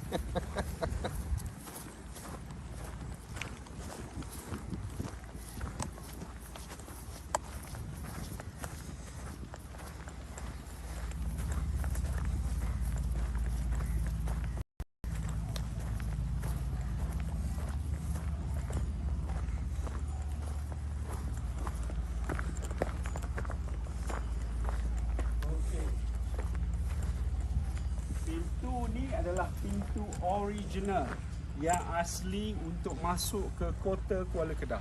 This is the original gates yang kita panggil Kacapuri Gate. Kacapuri Gates or archway. Tapi design ni telah diganti semula, dibuat semula kerana design lama roboh, siri of perang dan juga ombak hakisan. So dia bina yang baru seperti original structure. Yang ada pada hari ini hanyalah dia punya desa sahaja. Tapi dia dah buat semula seperti struktur asas pintu masuk. Look, perkaitan pintu ini dengan pintu gerbang itu dengan struktur di dalam, apa perkaitannya? Where is the palace? Di mana istana raja? Kena kat sini kan? Sebelum di sana, di sini adalah pusat kota pemerintahan. I told you administrative. Right. You boleh nampak tak struktur bangunan yang berbagai. What? This is the old palace. Series of battles, Bugis, the Dutch and the Aceh. Kita punya istana collapse, roboh, big burns. So nothing left. Hanya ada dia punya base, tapak-tapak lama. Oh, not this one. Ini yang modern, the new one. You see? Collapse. Dan laluan ini hanya untuk royal family. Laluan entrance for the public, orang lain hanya melalui gate sana sahaja. So the plebs, you go in through that way, royals this way. Yes. There are the function. You're gonna see the Wow, this palace was huge. I don't know if you can see it through the camera live stream, but in the grass themselves, there are actual pieces of well, you don't see any wood, but a lot of the bricks, the broken pieces of like this, little pieces all over. So it's not just, we're following the lining of the walls, but you can see in the grass itself, like remnants of destruction left over. Former palace of Kedah. Wow. Only the structure of foundations.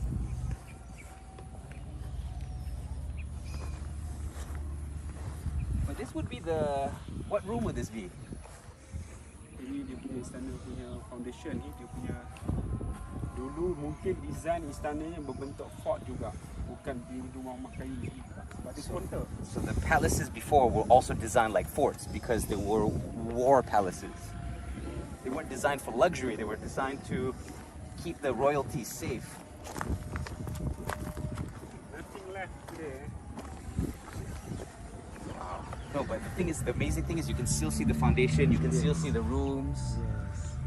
So nampak dia tak akan buat design macam ni lah. Memang dia akan buat macam konter juga istana. Square. Tapi kan attitude according to some of the historians say, attitude penjajah, dia akan hilangkan struktur bangunan untuk memusnahkan bukti. Mana-mana saja. So bagi tahu kat saya hari, istana lama, istana mana, negeri mana di Malaysia yang masih ada istana lama? None of them kan. Semua demolish. Dia akan build istana baru. Tengok Melaka, dia guna apa dia bangunan baru, Formosa baru, istana lama demolish. So that's the sad history you were saying, Les. So a lot of the times when you get conquered, right, what they do is that they try to wipe you out. They wipe out your history. So that's what happens to all of our monuments and structures. That's why it's very hard to find any traces of. What colonial left for us is the gerbang. But then that's theirs. See? Okay, we're gonna see the history, everything, the document, manuscript, everything inside the museum. Come.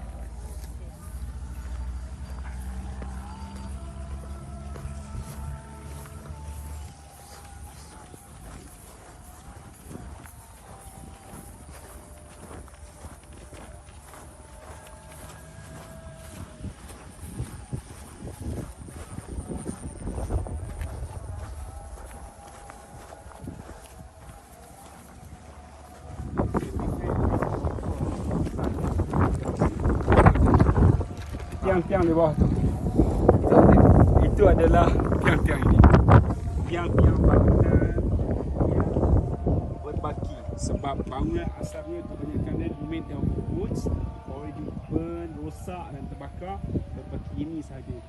Macam itu juga. Itu tapak konkrit pun dah habis. So those are remnants of buildings that were burnt and destroyed. Because if you look at this building here where the museum is at, the pillars are the only thing that's made out of stone or concrete, but the rest is made of wood. So it could be destroyed by war or a colonial body or a conquering force or empire coming in and just trying to wipe out any semblance of the previous owners, and that is what's left. Okay, where's that? Foundation. What is that? The high building. What is that? House. Yeah, lighthouse made by what? Is that a Marrakesh? More Long story to keep untuk menutup cerita-cerita sedih peperangan. Itulah hadiahnya. Cerita sedih. Orang Kedah sangat terluka dengan siri-siri peperangan dan dia terluka dengan dia menjarah orang Melayu. Dia ambil orang kalah tawanan perang ni bawa ke Bangkok, dan dia bawa ke Bangkok bukan kain ataupun karet, keting dia dimasukkan dengan ke kayu berpatan, ikat dengan awak punya, sambungkan, dibawa ke Bangkok. Pahlawan-pahlawan lain bawa ke Bangkok, tawanan perang. So cerita tu tertulis dalam sejarah negeri Kedah. Sejarah tu sampai sekarang Melayu Kedah memang tak boleh lupa kekejaman orang Siam. Tetapi word zaman itu sangat menyayat hati dan orang Siam tak boleh terima. Tapi orang tempatan menyatakan bahawa itu kekejaman.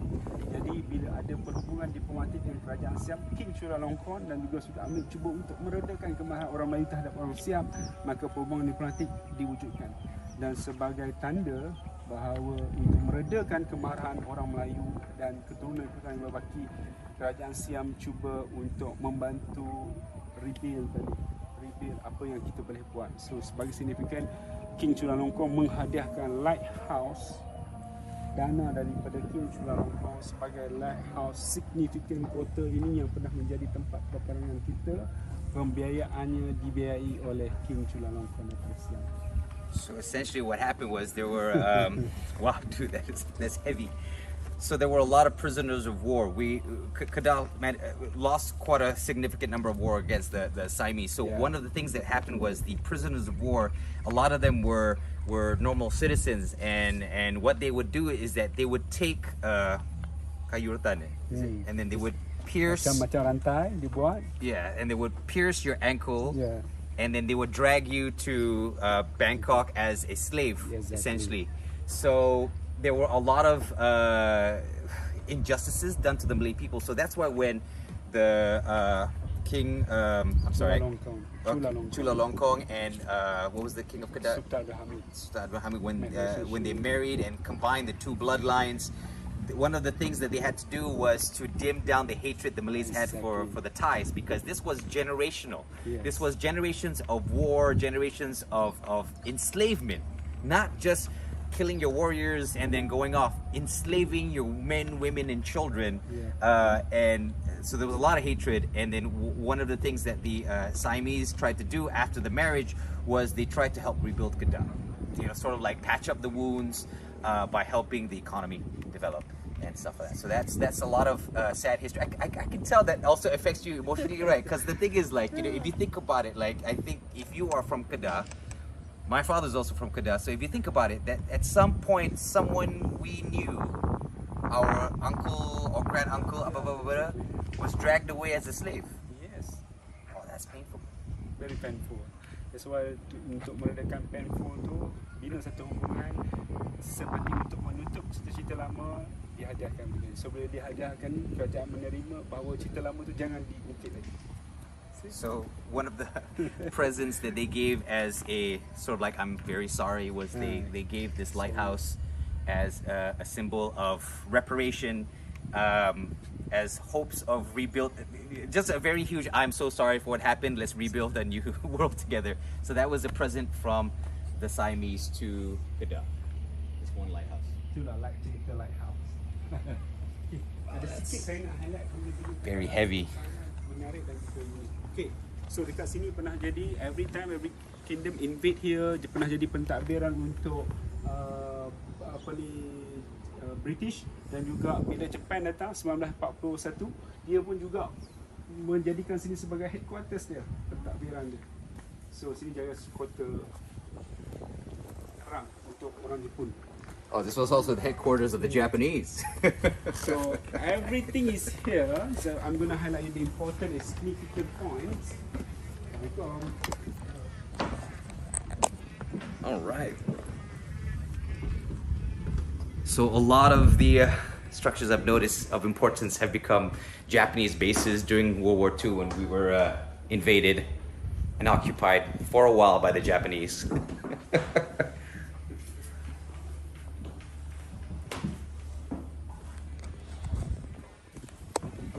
Look, I'm going to tell you very quickly.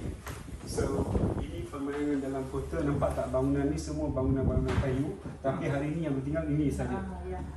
Dia punya pillar konkret. So ni kota asal, nampak tak struktur dia berbaki ini. So hari ni dicantikkan, diindahkan, menyambung antara satu sama lain. Sebab kita kalah perang. See? Bila kita kalah perang dengan ombak-ombak hati saya, tengok meriam-meriam kita jatuh kat mana. See?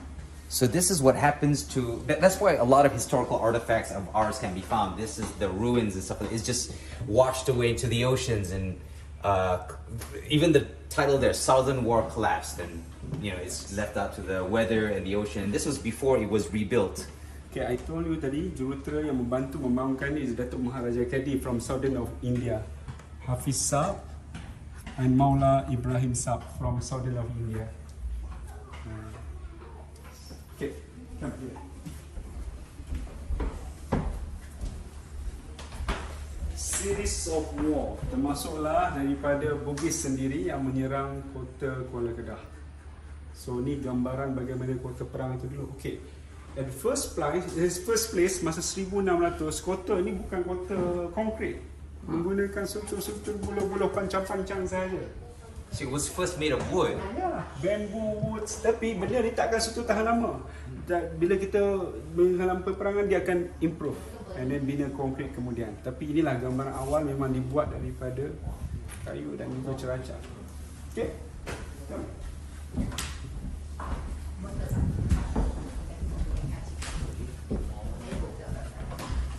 Ini yang saya kata pintu gerbang British, dia punya leftover yang tinggalkan untuk buktikan British punya ada kat sini.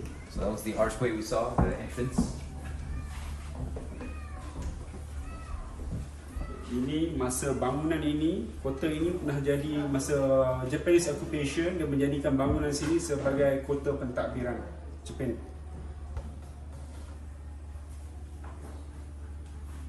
Japanese headquarters.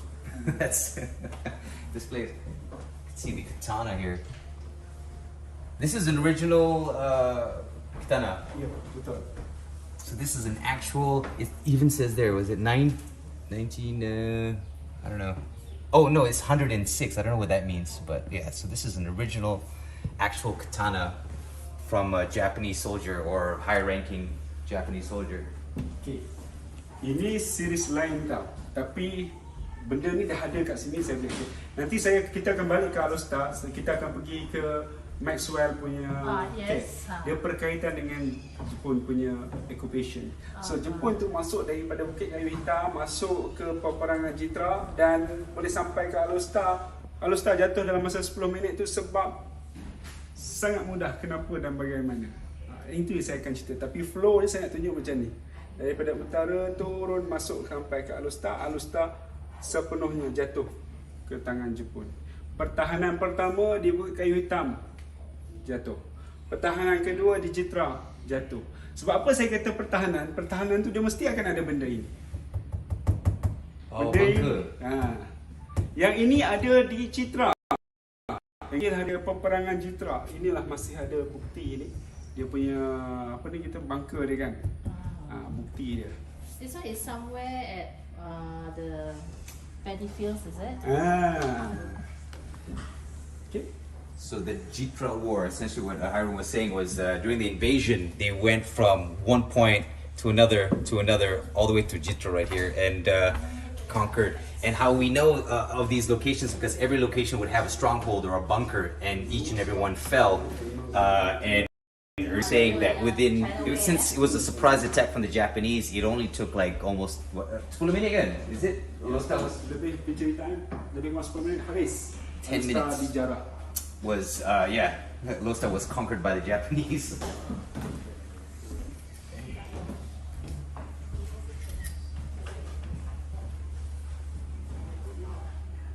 So ni kebanyakan okey.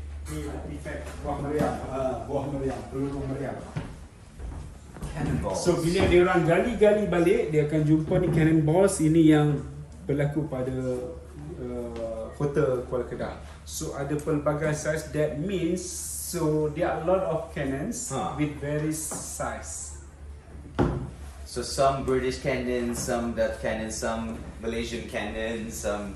You bear in mind that the intruder, invader also bring their own cannons. Bugis, Aceh. Oh, okay. So it's not just our cannonballs; it's their cannonballs that got fired into.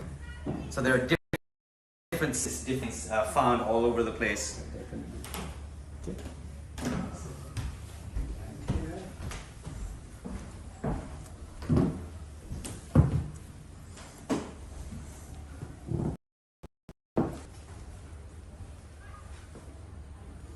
Small cannons.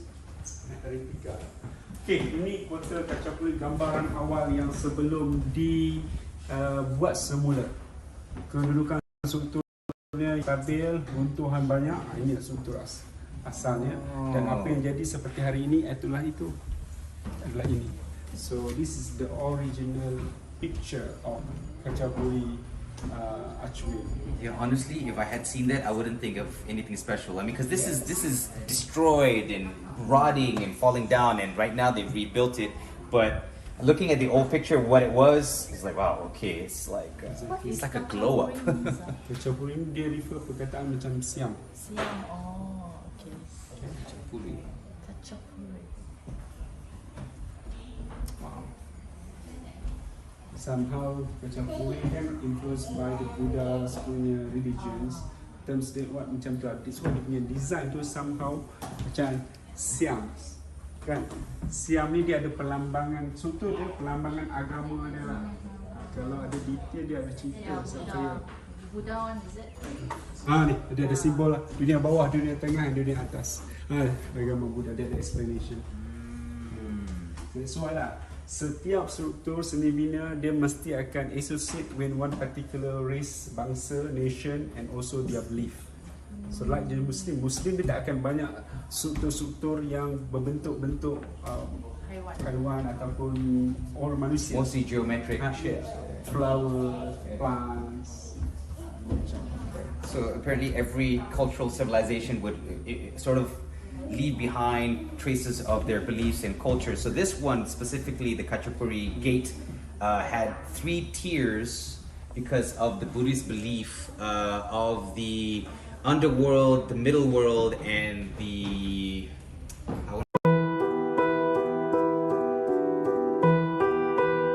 So daripada sini akan membawa ke Jambatan Maxwell.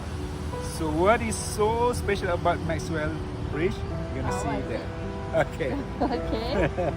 So it's a pretty interesting history right there. So what Hairul was saying that the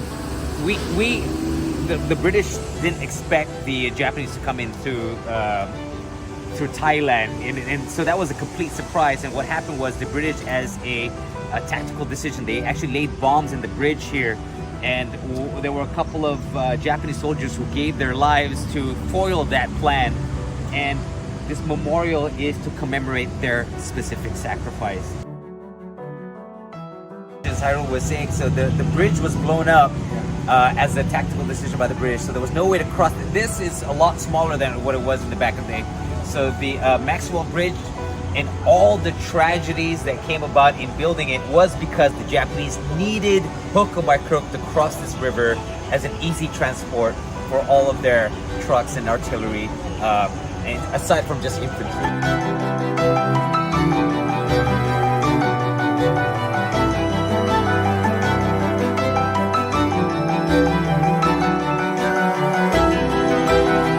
So what happened was Maxwell Bridge was already built, but it was built for trains. And then what they did was the Japanese actually took the local populace, either through forced labor or enslavement or prisoners of war, and forced them to lay down planks of wood across the train tracks to cover up the gaps in the train tracks.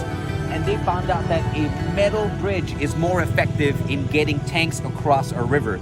So that this specific structure, this specific architecture inspired the Japanese to build the Death Railway Bridge in Bangkok.